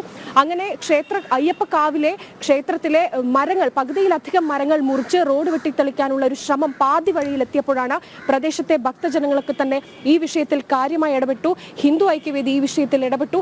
അങ്ങനെ ആ റോഡ് നിർമ്മാണം അവിടെ നിർത്തിവെച്ചു. നിലവിൽ ഇവർ പോലീസിൽ പരാതി നൽകിയിട്ടുണ്ട്. പോലീസ് ഈ സംഭവത്തിൽ ഇടപെട്ടിട്ടുണ്ട്. എന്നാൽ ഈ ഹിന്ദു ഐക്യവേദി അടക്കം പറയുന്ന ഏറ്റവും പ്രധാനപ്പെട്ട ഒരു കാര്യമുണ്ട്. ഒരു ഹൈന്ദവന്റെ ക്ഷേത്രമാണ്, ഹൈന്ദവ ക്ഷേത്രമാണ്. ആ ക്ഷേത്രത്തിലേക്ക് ഇത്തരത്തിൽ ആർക്ക് വേണമെങ്കിലും വന്ന് കയ്യേറ്റം നടത്താം, ആരും എന്ന ഒരു സ്ഥിതിയാണ് ഇപ്പോഴുള്ളത്. അതിനെതിരെ ശക്തമായ രീതിയിൽ പ്രതിഷേധം ഉണ്ടാകും എന്നാണ് നമുക്ക് മനസ്സിലാക്കാൻ സാധിക്കുന്നത്. എന്തായാലും ഈ ക്ഷേത്രഭൂമി കയ്യേറി ക്ഷേത്രക്കാവ് കയ്യേറി റോഡ് നിർമ്മിക്കാനുള്ള ശ്രമത്തെ ഒരു രീതിയിലും അംഗീകരിക്കില്ല. ഇപ്പോൾ നിരവധി മരങ്ങൾ ഈ ക്ഷേത്രക്കാവിൽ നിന്ന് മുറിച്ചു മാറ്റിയിട്ടുണ്ട്. അതുമായി ബന്ധപ്പെട്ട് ഈ മുറിച്ചു മാറ്റിയവർക്ക് കർശന ശിക്ഷ നൽകണമെന്നാണ് ഹിന്ദു ഐക്യവേദി പറയുന്നത്. മാത്രമല്ല ഈ ക്ഷേത്രത്തിന്റെ ഉടമസ്ഥരായിട്ടുള്ള ഉണ്ണികൃഷ്ണൻ നമ്പൂതിരിയും പാർവതിയും ഒരു കത്ത് ഹിന്ദു ഐക്യവേദിക്ക് നൽകിയിട്ടുണ്ട്. അതായത് ഈ ക്ഷേത്രത്തിന്റെ പൂർണ്ണ ചുമതല ഹിന്ദു ഐക്യവേദി ഏറ്റെടുക്കണമെന്ന് പറഞ്ഞുകൊണ്ടായിരുന്നു ആ കത്ത്. അതിന്റെ അടിസ്ഥാനത്തിൽ ഇപ്പോൾ നിലവിൽ ആ ക്ഷേത്രത്തിന്റെ ചുമതല ഏറ്റെടുത്തിരിക്കുന്നത് ഹിന്ദു ഐക്യവേദിയാണ്. അവരുടെ നേതൃത്വത്തിലാണ് ഇപ്പോൾ ക്ഷേത്രത്തിന്റെ കാര്യങ്ങൾ മുന്നോട്ട് പോകുന്നത്. എന്തായാലും ഈ ക്ഷേത്രം കയ്യേറി, ഒരു സുപ്രഭാതത്തിൽ ക്ഷേത്രം കയ്യേറി പണം പറ്റിക്കൊണ്ട് റോഡ് നിർമ്മിക്കാനുള്ള ഈ ശ്രമത്തിനെ നഖശിഖാന്തം എതിർത്തിട്ടുണ്ട്. അതുമായി ബന്ധപ്പെട്ട കേസ് നിലനിൽക്കുകയാണ്. എന്തായാലും കുറ്റക്കാർക്കെതിരെ കർശന നടപടി ഉണ്ടാകുമെന്നാണ് ഹിന്ദു ഐക്യവേദി പറയുന്നത്. ശരി അനഘ. വടകര ചോറാട് പഞ്ചായത്തിലെ 1000 വർഷം പഴക്കമുള്ള ക്ഷേത്രത്തിനാണ് ഈ ദുരവസ്ഥ വന്നിരിക്കുന്നത്. ഇവിടെയാണ് നമ്മൾ പറയുന്നത് ക്ഷേത്രങ്ങളൊക്കെ ആര് ഭരിക്കണം, ആരാണ് ഇതൊക്കെ കൈകാര്യം ചെയ്യേണ്ടത്. കാരണം ഭക്തരുടെ സാന്നിധ്യമുണ്ടെങ്കിൽ ഇത്തരത്തിലുള്ള അനധികൃത ഇടപെടലുകൾ ഒന്നും തന്നെ നടക്കില്ല എന്നുള്ളത് തന്നെയാണ് വസ്തുത. മറ്റൊരു പ്രധാനപ്പെട്ട റിപ്പോർട്ടിലേക്ക് പോകുമ്പോൾ പമ്പ നിലയ്ക്കൽ സർവീസ് നടത്തുന്ന KSRTC ബസ്സിന് തീപിടിച്ചു. ഡ്രൈവറും കണ്ടക്ടറും മാത്രമാണ് ബസ്സിലുണ്ടായിരുന്നത്. പുക ഉയരുന്നത് കണ്ട് ഇരുവരും പുറത്തിറങ്ങിയതിനാൽ ആളപായമില്ല. ചാലക്കയത്തിനും നിലയ്ക്കലിനും ഇടയിൽ വെച്ചായിരുന്നു അപകടം. മിഥുൻ മുരളി ചേർന്നുണ്ട്. മിഥുൻ, ഈ ഒരു വിഷയം രാവിലെ നമ്മൾ സംസാരിച്ചതാണ്. കാരണം ഹൈക്കോടതി നിർദ്ദേശം ഉണ്ടായിരുന്നു, ഇനി മുതൽ നിലയ്ക്കലിൽ നിന്ന് പമ്പയിലേക്ക് പോകുന്ന ബസ് സർവീസുകൾ അല്ലെങ്കിൽ തീർത്ഥാടകരെ ഉൾക്കൊള്ളിച്ച് കൊണ്ടുപോകുന്ന KSRTC സർവീസുകൾ സ്വീകരിക്കുമ്പോൾ അത് പുതിയ ബസ്സുകളായിരിക്കണം, ഇത്ര കാലപ്പഴക്കമുള്ള ബസ്സുകൾ പാടില്ല എന്നെല്ലാം ചില നിർദ്ദേശങ്ങൾ ഹൈക്കോടതിയുടെ ഭാഗത്തു നിന്നും ഉണ്ടായിരുന്നു. കാരണം ഇത്തരം അപകടങ്ങൾ ഉണ്ടാകാൻ സാധ്യത ഉള്ളത് കൊണ്ടാണ് ഹൈക്കോടതി ഇത്തരം ഒരു നിർദ്ദേശം വെച്ചത്. എന്നാൽ KSRTCയുടെ ഭാഗത്തു നിന്ന് വീണ്ടും കാലപ്പഴക്കമുള്ള ബസ്സുകൾ തന്നെയാണ് ഉപയോഗിച്ചു കൊണ്ടിരിക്കുന്നത്. അതിൻ്റെ എല്ലാം ഒരു ഫലമായി അല്ലെങ്കിൽ ഒരു റിസൾട്ടായി തന്നെ ഈ ഒരു അപകടത്തെ കാണാൻ സാധിക്കും അല്ലേ? ദേവിക, ബസ്സുകളുടെ കാലപ്പഴക്കം ഒപ്പം തന്നെ ഫിറ്റ്നസ് ഇത് ഉറപ്പാക്കിക്കൊണ്ട് യാത്രക്കാരുടെ തീർത്ഥാടകരുടെ സുരക്ഷ ഉത്തരവാദിത്വം ഉറപ്പാക്കിക്കൊണ്ടുള്ള സർവീസുകളാണ് നടത്തേണ്ടതെന്ന് ഹൈക്കോടതിയുടെ നിർദ്ദേശമുണ്ടായിരുന്നു. ഇക്കാര്യത്തിൽ പരാതികളും ഉയർന്നതാണ്. കാലപ്പഴക്കം ചെന്ന ഫിറ്റ്നസ് ഇല്ലാത്ത KSRTCകൾ പമ്പ നിലയ്ക്കൽ സർവീസിനായി ഉപയോഗിക്കുന്നു എന്നുള്ള ആക്ഷേപം ഹൈന്ദവ സംഘടനകളും ഭക്തജനങ്ങളും എല്ലാം ഉയർത്തുകയും ചെയ്തതാണ്. ഇത് ശരിവെക്കുന്ന രീതിയിലുള്ള ഒരു സംഭവമാണ് ഇന്ന് രാവിലെ ഉണ്ടായിരിക്കുന്നത്. ഇന്ന് രാവിലെ 5:30ക്കാണ് പമ്പയിലേക്ക് നിലയ്ക്കലിൽ നിന്ന് പോയ KSRTC ബസ്സിന് തീപിടിച്ചത്. ചാലക്കയത്തിനും നിലയ്ക്കലിനും ഇടയിൽ വെച്ചാണ് പിടിച്ച് അപകടമുണ്ടായത്. ബോണറ്റിനടിയിൽ നിന്ന് പുക ഉയരുന്നത് ശ്രദ്ധയിൽപ്പെട്ട ഡ്രൈവർ വാഹനം നിർത്തുകയും തുടർന്ന് ഡ്രൈവറും കണ്ടക്ടറും ചേർന്ന് പരിശോധന നടത്തുകയുമായിരുന്നു. ഈ സമയത്ത് കണ്ടക്ടറും ഡ്രൈവറും മാത്രമായിരുന്നു ബസ്സിലുണ്ടായിരുന്ന. ഒഴിഞ്ഞ ബസ്സുമായിട്ട് പമ്പയിൽ നിന്നും തീർത്ഥാടകരെ നിലയ്ക്കലിലേക്ക് എത്തിക്കുന്നതിന് വേണ്ടി രാവിലത്തെ സർവീസിന് പോയ ബസ്സാണ്. തുടർന്ന് ഡ്രൈവറും കണ്ടക്ടറും ചേർന്ന് പരിശോധന നടത്തിയപ്പോഴാണ് ബോണറ്റിൽ നിന്നും പുക ഉയർന്നത് കണ്ടതും. ഉടൻ തന്നെ ബസ്സിലുണ്ടായിരുന്ന സുരക്ഷാ ഉപകരണങ്ങൾ ഉപയോഗിച്ചുകൊണ്ട് തീ അണയ്ക്കുന്നതിനുള്ള ശ്രമം ഇരുവരും നടത്തിയെങ്കിലും പരാജയപ്പെട്ടു. തുടർന്ന് അഗ്നിരക്ഷാസേനയെ വിവരം അറിയിച്ചു. നിലയ്ക്കലിൽ നിന്നും പമ്പയിൽ നിന്നുമുള്ള സ്റ്റേഷനുകളിൽ നിന്ന് അഗ്നിരക്ഷാസേനയുടെ 3 യൂണിറ്റുകൾ ഉടൻ ഇവിടെ എത്തി തീ അണക്കുകയായിരുന്നു. കൂടുതൽ പോലീസിനെയോ അഗ്നിരക്ഷാ സംവിധാനത്തെ വേഗത്തിൽ ബന്ധപ്പെടുന്നതിനോ ഉള്ള സംവിധാനങ്ങളൊന്നും ആ സമയത്ത് ഉണ്ടായിരുന്നില്ല. റേഞ്ച് പ്രശ്നം ഉണ്ടായിരുന്നു. ഒപ്പം ഈ പ്രദേശത്ത് പോലീസിന്റെയോ അഗ്നിരക്ഷാ ഉദ്യോഗസ്ഥരുടെയോ ഒന്നും പെട്രോളിംഗ് സംവിധാനവും ആ സമയത്ത് കാര്യമായിട്ട് ഉണ്ടായിരുന്നില്ല എന്നാണ് അറിയാൻ കഴിയുന്നത്. വേഗത്തിലെത്തി അഗ്നിരക്ഷാ സേനയുടെ 3 യൂണിറ്റുകൾ ഈ തീ അണയ്ക്കുകയായിരുന്നു. വലിയ അപകടമാണ് ഒഴിവാക്കിയിരിക്കുന്നത്. യാത്രക്കാർ ഭക്തജനങ്ങൾ ഉള്ള സമയത്തായിരുന്നുവെങ്കിൽ വലിയ അപകടം ഉണ്ടാകാൻ ഇടയാക്കുന്ന ഒരു കാര്യമായിരുന്നു ഇത്. നേരത്തെ സൂചിപ്പിച്ചതുപോലെ ബസ്സുകളുടെ ഫിറ്റ്നസ് കാലപ്പഴക്കം കാലപ്പഴക്കം ചെന്ന ബസ്സുകളല്ല ഉപയോഗിക്കുന്നത് എന്ന് ഉറപ്പുവരുത്തി ശബരിമല തീർത്ഥാടകരുടെ സുരക്ഷ ഉറപ്പാക്കിക്കൊണ്ടുള്ള സർവീസ് നടത്തണം എന്നുള്ള നിർദ്ദേശങ്ങൾ വരുന്നു. ഈ കാര്യത്തിൽ പരാതികൾ ഉയരുന്നു. ഹൈന്ദവ ഭക്തജന സംഘടനകൾ ഇക്കാര്യത്തിൽ പ്രതിഷേധം നേരത്തെ അറിയിക്കുന്നു. പക്ഷേ ഈ കാര്യത്തിലൊന്നും ഒരു തീരുമാനമോ നടപടിയോ ഉണ്ടാക്കുന്നില്ല. ഭക്തജനങ്ങളുടെ സുരക്ഷ ഉത്തരവാദിത്തം സർക്കാർ ഈ രീതിയിലാണ് കൈകാര്യം ചെയ്യുന്നത് എന്നതിന്റെ ഒരു ഉദാഹരണമായിട്ട് ഈ സംഭവം മാറുകയാണ്. KSRTCയുടെ KL 15-1748 എന്ന KURTC ബസ്സാണ് തീ പിടിച്ചത്. വലിയ ഉത്തരവാദിത്തക്കേട്, വലിയ സുരക്ഷാ വീഴ്ച ഇതൊക്കെ സംഭവിച്ചിരിക്കുന്നു. കണ്ടക്ടറും ഡ്രൈവറും മാത്രമുള്ളത് കൊണ്ടും ഇവർ സംയോജിതമായി വളരെ പെട്ടെന്ന് ബസ്സിൽ നിന്ന് പുറത്തിറങ്ങിയത് കൊണ്ടും ആളഭയമില്ലാതെ ഈ സംഭവം ഒഴിഞ്ഞു മാറിപ്പോയി. തലനാരിഴയ്ക്ക് മാറിപ്പോയ ഒരു ഭാഗ്യം കൊണ്ട് തലനാരിഴയ്ക്ക് മാറിപ്പോയ ഒരു അപകടം എന്ന് മാത്രമേ ഇതിനെ വിലയിരുത്താനാകൂ. ദേവിക. മിഥുൻ മുരളിയാണ് വിശദാംശങ്ങൾ നൽകിയത്. രോഹിണി, നമുക്കറിയാം ഇതിനുള്ളിൽ തീർത്ഥാടകർ ഉണ്ടായിരുന്നെങ്കിൽ എന്ത് സംഭവിക്കാമെന്ന്. കാരണം ഡ്രൈവറും കണ്ടക്ടറും മാത്രമാണ് ഉണ്ടായിരുന്നത്. അവർ ആ പുക ഉയർന്നപ്പോൾ തന്നെ പുറത്തേക്ക് ഇറങ്ങിയില്ലായിരുന്നെങ്കിൽ ചിലപ്പോൾ അവർക്കും പരിക്ക് പറ്റാം, അല്ലെങ്കിൽ മറ്റു വലിയ അപകടങ്ങളിലേക്ക് പോകാമെന്നുള്ളൊരു സംഭവമായിരുന്നു. ഇതുകൊണ്ടാണ് ഹൈക്കോടതി നിർദ്ദേശങ്ങൾ പാലിക്കാതെ KSRTC അല്ലെങ്കിൽ ദേവസ്വം ബോർഡിന്റെ ഭാഗത്തു നിന്നായാലും സർക്കാരിന്റെ ഭാഗത്തു നിന്നായാലും നിർദ്ദേശങ്ങൾ പാലിക്കാതെ ഇത്തരം തെറ്റുകൾ വീണ്ടും വീണ്ടും ആവർത്തിക്കുമ്പോൾ അതിനിരയാകുന്നത് പാവപ്പെട്ട ഭക്തരാണ് എന്നുള്ളൊരു കാര്യം മാത്രമാണ് ഈ അവസരത്തിൽ പറയുന്നത്. നമുക്ക് മറ്റൊരു വാർത്തയിലേക്ക് പോകാം. കോഴിക്കോട് ജില്ലയിൽ ഇന്ന് ഹർത്താൽ. ചേവായൂർ സർവീസ് സഹകരണ ബാങ്ക് തെരഞ്ഞെടുപ്പിനിടെയുണ്ടായ സംഘർഷത്തിൽ പ്രതിഷേധിച്ചാണ് ഹർത്താൽ. അവശ്യ സർവീസുകളെ ഹർത്താലിൽ നിന്ന് ഒഴിവാക്കി. അതേസമയം ഹർത്താലുമായി സഹകരിക്കേണ്ടതില്ലെന്ന് വ്യാപാരി വ്യവസായി ഏകോപന സമിതി. സ്വകാര്യ ബസ്സുകൾ സർവീസ് നടത്തുന്നില്ല. അനഘ ഹർഷൻ ചേരുന്നു. അനഘ, കഴിഞ്ഞ ദിവസം ചേവായൂർ സർവീസ് സഹകരണ ബാങ്കിൽ കോൺഗ്രസും കോൺഗ്രസ് വിമതരും CPM പ്രവർത്തകരും ഒക്കെ തമ്മിലുള്ള തെരഞ്ഞെടുപ്പ് സംഘർഷം നമ്മൾ കണ്ടതാണ്. ഇന്ന് കോൺഗ്രസ് ഹർത്താൽ പ്രഖ്യാപിച്ചിരുന്നു. ഹർത്താൽ രാവിലെ 6 മണി മുതൽ വൈകിട്ട് 6 മണി വരെയാണ്. അവശ്യ സർവീസുകളെ ഒഴിവാക്കിയിട്ടുണ്ട്.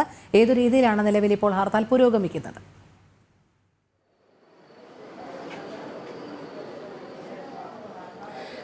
നമ്മളിപ്പോൾ നിൽക്കുന്നത് കോഴിക്കോട് ബസ് സ്റ്റാൻഡ് പരിസരത്താണ്. പതിവ് ഹർത്താലിൻ്റെ ഒരു പ്രതീതിയൊന്നും നമുക്കിവിടെ കാണാൻ സാധിക്കില്ല. തൃശ്ശൂർ, കണ്ണൂർ പോലുള്ള ഭാഗങ്ങളിലേക്കൊക്കെ പോകുന്ന സ്വകാര്യ ബസ്സുകൾ ഇപ്പോൾ തന്നെ സർവീസ് നടത്തുന്നുണ്ട്. പക്ഷേ ജില്ലയ്ക്കകത്തുള്ള ചില ബസ്സുകൾ മാത്രമാണ്, സ്വകാര്യ ബസ്സുകൾ മാത്രമാണ് ഇപ്പോൾ സർവീസ് നടത്താതിരിക്കുന്നത്. ഇപ്പോൾ നിരവധി ആളുകൾ ഈ ജില്ലയ്ക്കകത്ത് വിവിധ സ്ഥലങ്ങളിലേക്ക് പോകേണ്ട നിരവധി ആളുകൾ ഇവിടെ ബസ് കാത്തു നിൽക്കുന്ന ഒരു സാഹചര്യമാണ് ഇപ്പോൾ ഉള്ളത്. നമുക്ക് ഇവരോട് ഏത് രീതിയിൽ ഇവരെ ജനജീവിതം ഹർത്താൽ ബാധിച്ചിട്ടുണ്ട് എന്ന് ചോദിക്കാം. ചേച്ചി, ഏത് ഭാഗത്തേക്കാണ് പോകുന്നത്? ഇല്ല, KSRTC ഉണ്ട് കാത്തു നിൽക്കുന്നത്. അതായത് ഇവിടെ അടുത്തുള്ള കുറ്റ്യാടി, മീൻചന്ത, ഫറൂഖ് പോലുള്ള പ്രദേശങ്ങളിലേക്കൊക്കെ പോകാനുള്ള ആളുകളാണ് ഇവിടെ കാത്തു നിൽക്കുന്നത്. ഇതുവരെ ബസ് വന്നിട്ടില്ല. അതായത് ഈ സിറ്റിക്കകത്തുള്ള ഓടിക്കൊണ്ടിരിക്കുന്ന സ്വകാര്യ ബസ്സുകളൊന്നും സർവീസ് നടത്തുന്നില്ല. 1-2 ബസ്സുകൾ മാത്രമാണ് ഇപ്പോൾ സിറ്റിക്കകത്ത് നിന്ന് സർവീസ് നടത്തുന്നത്. ഈ പ്രദേശത്തുള്ള കടകളൊക്കെ തന്നെ തുറന്ന് പ്രവർത്തിക്കുന്നുണ്ട്. എന്തായാലും 10 മണിയോടുകൂടി കോൺഗ്രസിന്റെ നേതൃത്വത്തിൽ ഒരു പ്രതിഷേധ പ്രകടനം നഗരമധ്യത്തിൽ നടക്കുന്നുണ്ട്. അതുമായി ബന്ധപ്പെട്ട് തന്നെ നിരവധി പോലീസുകാരെ ഇവിടെ പല ഭാഗങ്ങളിലും ഇപ്പോൾ വിന്യസിപ്പിച്ചിട്ടുണ്ട്. ഇപ്പോൾ KSRTC രാവിലെ മുതൽ തന്നെ സർവീസ് ആരംഭിച്ചിട്ടുണ്ട്. ഇന്ന് ഞായറാഴ്ചയാണ്, കോളേജുകളില്ല, ഓഫീസുകളില്ല. അതുകൊണ്ട് തന്നെ ഈ ഹർത്താൽ വലിയ രീതിയിൽ ജനജീവിതത്തെ ബാധിക്കുന്ന ഒരു സാഹചര്യമൊന്നും ഉണ്ടായിട്ടില്ല. എന്തായാലും ഒരു 10 മണിയോടുകൂടി മാത്രമേ നമുക്ക് ഈ ഹർത്താലിന്റെ യഥാർത്ഥ ചിത്രം മനസ്സിലാക്കാൻ സാധിക്കുകയുള്ളൂ. ആ 10 മണിയോടുകൂടി തന്നെയാണ് കോൺഗ്രസിന്റെ പ്രതിഷേധ പ്രകടനം നടക്കുന്നത്. ഈ നിരവധി കടകൾ ഹർത്താലിൽ നിന്ന് വിട്ടുനിൽക്കുമെന്ന ഈ വ്യാപാര ഏകോപന സമിതിയൊക്കെ തന്നെ അറിയിച്ചിട്ടുണ്ട്. അതുമായി ബന്ധപ്പെട്ട് കടകളൊക്കെ തന്നെ തുറന്ന് പ്രവർത്തിക്കുന്നുണ്ട്. ഈ കടകൾ അടപ്പിക്കുന്ന ഒരു സാഹചര്യം ഉണ്ടാകുമോ, അല്ലെങ്കിൽ അങ്ങനെ ഉണ്ടായാൽ ഇതൊരു വലിയൊരു പ്രതിഷേധത്തിലെങ്കിൽ വലിയ സംഘർഷത്തിലേക്കൊക്കെ നയിക്കും. എന്തായാലും 10 മണിയോടുകൂടി തന്നെ മാത്രമേ നമുക്ക് ഈ ഹർത്താലിൻ്റെ ഒരു യഥാർത്ഥ ചിത്രം മനസ്സിലാക്കാൻ സാധിക്കൂ. ശരി. ചേവായൂർ സഹകരണ ബാങ്കിലെ അക്രമത്തിൽ പ്രതിഷേധിച്ച ഇന്ന് കോഴിക്കോട് ജില്ലയിൽ കോൺഗ്രസ് ഹർത്താലിന് ആഹ്വാനം ചെയ്തിട്ടുണ്ട്. പക്ഷേ ഹർത്താലുമായി സഹകരിക്കേണ്ട എന്നാണ് വ്യാപാരി വ്യവസായ ഏകോപന സമിതിയുടെ തീരുമാനം. അനഘ ഹർഷനാണ് വിവരങ്ങൾ നൽകിയത്. ADM നവീൻ ബാബുവിന്റെ മരണത്തിൽ ഗവർണർ റിപ്പോർട്ട് തേടിയിട്ടും സർവകലാശാല സെനറ്റ് അംഗമായി PP ദേവിയെ നിലനിർത്തി കണ്ണൂർ സർവകലാശാല സെനറ്റ് ലിസ്റ്റിൽ നിന്നും ഇപ്പോഴും നീക്കം ചെയ്യാതെ അധികൃതർ. ഇടത് രാഷ്ട്രീയ സ്വാധീനമാണ് സ്ഥാനം മാറ്റാത്തതിന് പിന്നിലെന്നും ആക്ഷേപമുണ്ട്. ശാലിനി ചേരുന്നുണ്ട്. ശാലിനി, നമുക്കറിയാം കേരളത്തെ തന്നെ ഏറ്റവും കൂടുതൽ ഞെട്ടിച്ച ഒരു സംഭവമായിരുന്നു ADM നവീൻ ബാബുവിന്റെ മരണത്തിൽ നമ്മൾ കണ്ടത്. കാരണം അദ്ദേഹം ആത്മഹത്യ ചെയ്തു. പി ദിവ്യയുടെ ഭാഗത്തു നിന്നും ഉണ്ടായ വലിയൊരു തെറ്റ്, അല്ലെങ്കിൽ സത്യസന്ധനായ ഒരു ഉദ്യോഗസ്ഥനെ കുറ്റാരോപിതനാക്കി അപമാനിക്കുന്നൊരു സാഹചര്യം ഉണ്ടായിരുന്നു. അതിനുശേഷമാണ് അദ്ദേഹം ആത്മഹത്യയിലേക്ക് പോകുന്നതെല്ലാം. അതിനുശേഷം പി ദിവ്യ അറസ്റ്റിലാകുന്നു, റിമാൻഡിലാകുന്നു. അതിനുശേഷം അവർ പുറത്തേക്ക് വരുന്നു. എന്നാൽ പോലും അവർ കുറ്റക്കാരി അല്ല എന്ന് പൂർണ്ണമായി വിധി എഴുതാൻ സാധിക്കില്ല.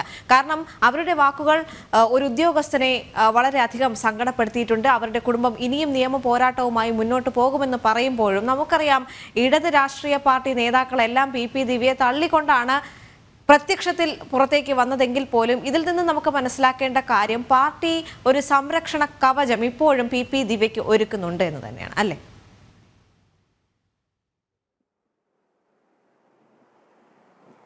ദേവിക, അത് തന്നെയാണ്. കാരണം പി ദിവ്യക്കെതിരായിട്ടുള്ള ആരോപണം ചെറുതൊന്നുമല്ല. പാർട്ടിയെ വലിയ രീതിയിൽ പ്രതിരോധത്തിലാക്കിയതോടൊപ്പം തന്നെ രാഷ്ട്രീയ കേരളത്തിൽ വലിയ രീതിയിൽ ചർച്ച ചെയ്യപ്പെട്ട വിഷയമാണ്. ഈ സംഭവത്തിലാണ് പി ദിവ്യക്കെതിരെ ഗുരുതരമായിട്ടുള്ള ചില ആരോപണങ്ങൾ പിന്നീട് ഉയരുകയും ചെയ്തിട്ടുള്ളത്. ഒരു പൊതുമധ്യത്തിൽ ഒരു സത്യസന്ധനായ ഉദ്യോഗസ്ഥനെ അടച്ചാക്ഷേപിക്കുക, അയാൾക്കെതിരെ ചില ആരോപണങ്ങൾ ഉന്നയിക്കുക, ആരോപണത്തിന്റെ പേരിൽ അദ്ദേഹം സ്വയം ആത്മഹത്യ ചെയ്യുക, കുടുംബമടക്കമുള്ളവർ ഗുരുതരമായിട്ടുള്ള ആരോപണങ്ങൾ ഈ ഘട്ടത്തിലും ഉയർത്തുന്നു.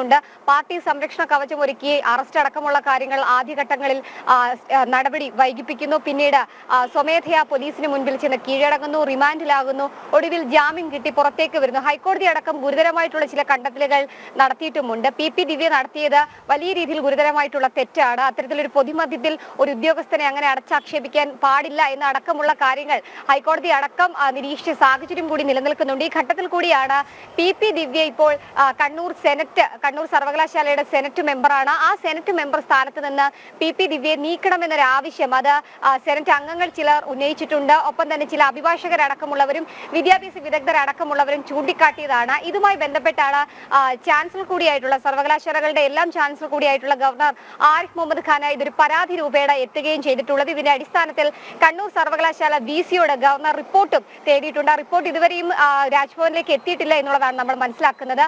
സ്വാഭാവികമായും ഒരു ജില്ലാ പഞ്ചായത്ത് അംഗം എന്ന നിലയിലാണ് അവിടുത്തെ സർവകലാശാലയുടെ സെനറ്റ് അംഗമായി പി ദിവ്യ വരുന്നത്. ആ ജില്ലാ പഞ്ചായത്ത് അംഗത്തിന്റെ ചുമതലകളെല്ലാം ഒഴിയുമ്പോൾ സ്വാഭാവികമായും സർവകലാശാലയുടെ സെനറ്റ് അംഗത്തിന്റെ ചുമതല കൂടി ഒഴിയേണ്ടതായിട്ടുണ്ട്. പക്ഷേ ഇവിടെയാണ് CPM വലിയ രീതിയിലുള്ള സംരക്ഷണം പി ദിവ്യയ്ക്ക് ഒരുക്കുന്നു എന്നുള്ളത് നമ്മൾ മനസ്സിലാക്കുന്നത്. ഇപ്പോഴും വെബ്സൈറ്റുകളിലടക്കം പി ദിവ്യ സെനറ്റ് അംഗമാണ്.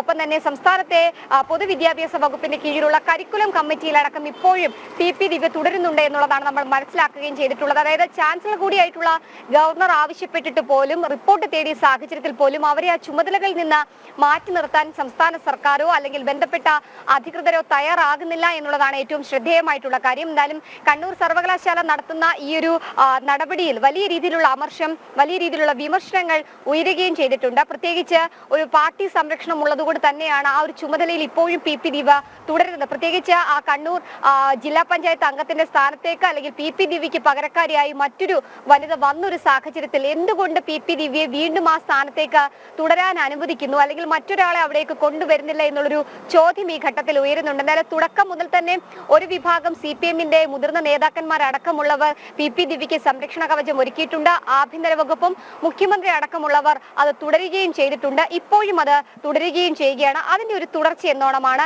ഇപ്പോൾ കണ്ണൂർ സർവകലാശാലയുടെ സെനറ്റ് അംഗം അല്ലെങ്കിൽ അതിന്റെ ചുമതലകളിൽ നിന്ന് ഇവരെ മാറ്റാതെ ആ സ്ഥാനത്ത് തുടരാനുള്ള അനുമതി നൽകുന്നത് എന്നുള്ളതാണ് ഏറ്റവും ശ്രദ്ധേയമായിട്ടുള്ള കാര്യം. എന്തായാലും വരും ദിവസങ്ങളിൽ കൂടുതൽ പരാതികൾ ഗവർണർക്ക് മുൻപിൽ എത്തുമെന്നുള്ളതാണ് നമ്മൾ പ്രതീക്ഷിക്കുന്നത്.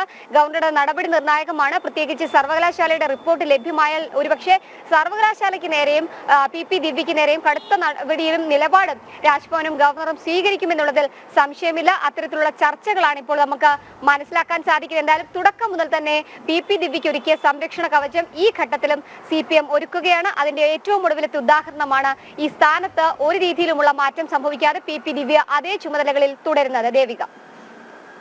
ശരി ശാലിനി. കോഴിക്കോട് കോർപ്പറേഷനിൽ മാസങ്ങൾ കാത്തിരുന്നിട്ടും ഫയലുകൾ തീർപ്പാക്കുന്നില്ലെന്ന പരാതി. ഉദ്യോഗസ്ഥർ അവധിയിൽ പോയതുകൊണ്ടാണ് ജനങ്ങളുടെ ദുരിതാവസ്ഥയെന്നും വിമർശനം. 3000 ഫയലുകളാണ് തീർപ്പാകാതെ കെട്ടിക്കിടക്കുന്നത്. കോഴിക്കോട് കോർപ്പറേഷനിൽ അപേക്ഷകളിലും ഫയലുകളിലും തീർപ്പാക്കാൻ ഓരോ ദിവസവും കയറിയിറങ്ങേണ്ട ഗതികേടിലാണ് പൊതുജനം. ഉയർന്ന ഉദ്യോഗസ്ഥരടക്കം അവധിയിൽ പ്രവേശിച്ചതുകൊണ്ടാണ് ഈ ദുരവസ്ഥ. സെക്രട്ടറി, ജോയിന്റ് സെക്രട്ടറി തുടങ്ങിയവർ അവധിയിലാണ്. ഫയൽ നീക്കം അവതാളത്തിലായതോടെ ഓരോ വിഭാഗത്തിലുമായി നൂറുകണക്കിന് അപേക്ഷകളാണ് പൊടി പിടിച്ചു കിടക്കുന്നത്. സത്യം പറഞ്ഞ ഒരു നാഥനില്ല കളരിയായി കോഴിക്കോട് കോർപ്പറേഷൻ മാറിക്കൊണ്ടിരിക്കുകയാണ്. സെക്രട്ടറി ലീവിലാണ്. അതുപോലെ JCS ജോയിന്റ് കോർപ്പറേഷൻ സെക്രട്ടറി ഒരു മാസത്തോളം അവധിയിലാണ്. പിന്നെ മാത്രമല്ല ഈ എല്ലാ കാര്യങ്ങളും നിയന്ത്രിച്ച് നടത്തേണ്ട ഡെപ്യൂട്ടി മേയർ പാർട്ടി സമ്മേളനവുമായിട്ട് നടക്കുകയാണ്. മാത്രമല്ല പരിശോധിച്ചാൽ മറ്റ് സീറ്റുകളിലുള്ള ആളുകളും ലീവിലാണ്.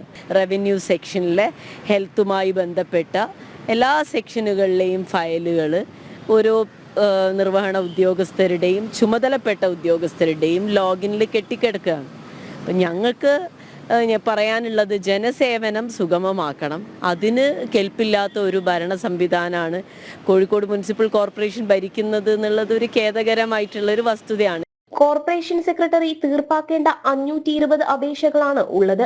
അണ്ടർ സെക്രട്ടറി 121, റവന്യൂ ഇൻസ്പെക്ടർമാർ 900, റവന്യൂ ഓഫീസർ 468, പ്രൊജക്ട് ഓഫീസർ 267, വിവിധ ടൗൺ പ്ലാനിംഗ് സെക്ഷനുകളിലായി 800 എന്നിങ്ങനെയാണ് തീർപ്പാക്കേണ്ട അപേക്ഷകൾ. ഓരോ ഫയലും ഓരോ ജീവിതമാണ് എന്ന് പറഞ്ഞ ഇടതുപക്ഷ ഭരണകൂടം തന്നെ ഫയലുകളോട് മുഖം തിരിക്കുന്നതിൽ പ്രതിഷേധം ശക്തമാണ്. ഫയലുകൾ തീർപ്പാക്കാൻ അടിയന്തര ഇടപെടൽ വേണമെന്നാണ് ഉയരുന്ന ആവശ്യം. ജനം, കോഴിക്കോട്. ദേവിക, അങ്ങനെ നമ്മുടെ പുത്തൻ പുലരിയുടെ സമയം ഇവിടെ കഴിയാറായിരിക്കുകയാണ്. സജീവമായ ഒരു വാർത്താ ദിനം തന്നെയാണ് ഇന്ന്. അത് മാത്രമല്ല ജനം TV പല ബ്രേക്കിംഗ് ന്യൂസുകളും വരുന്ന മണിക്കൂറുകളിൽ കൊണ്ടുവരുന്നുണ്ട്. വിശദമായ ചർച്ചകളും അതിന്മേൽ ഉണ്ടാകും. എന്തായാലും ഇപ്പോൾ നിലവിൽ നമുക്ക് രണ്ടുപേർക്കും പുത്തൻ പുലരിയിൽ നിന്ന് പ്രേക്ഷകരോട് യാത്ര പറഞ്ഞു പോകാനുള്ള സമയമായിരിക്കുകയാണ്. എല്ലാ പ്രിയപ്പെട്ട പ്രേക്ഷകർക്കും ഒരിക്കൽ കൂടി ശുഭദിനം ആശംസിക്കുന്നു. നന്ദി, നമസ്തേ. നമസ്തേ.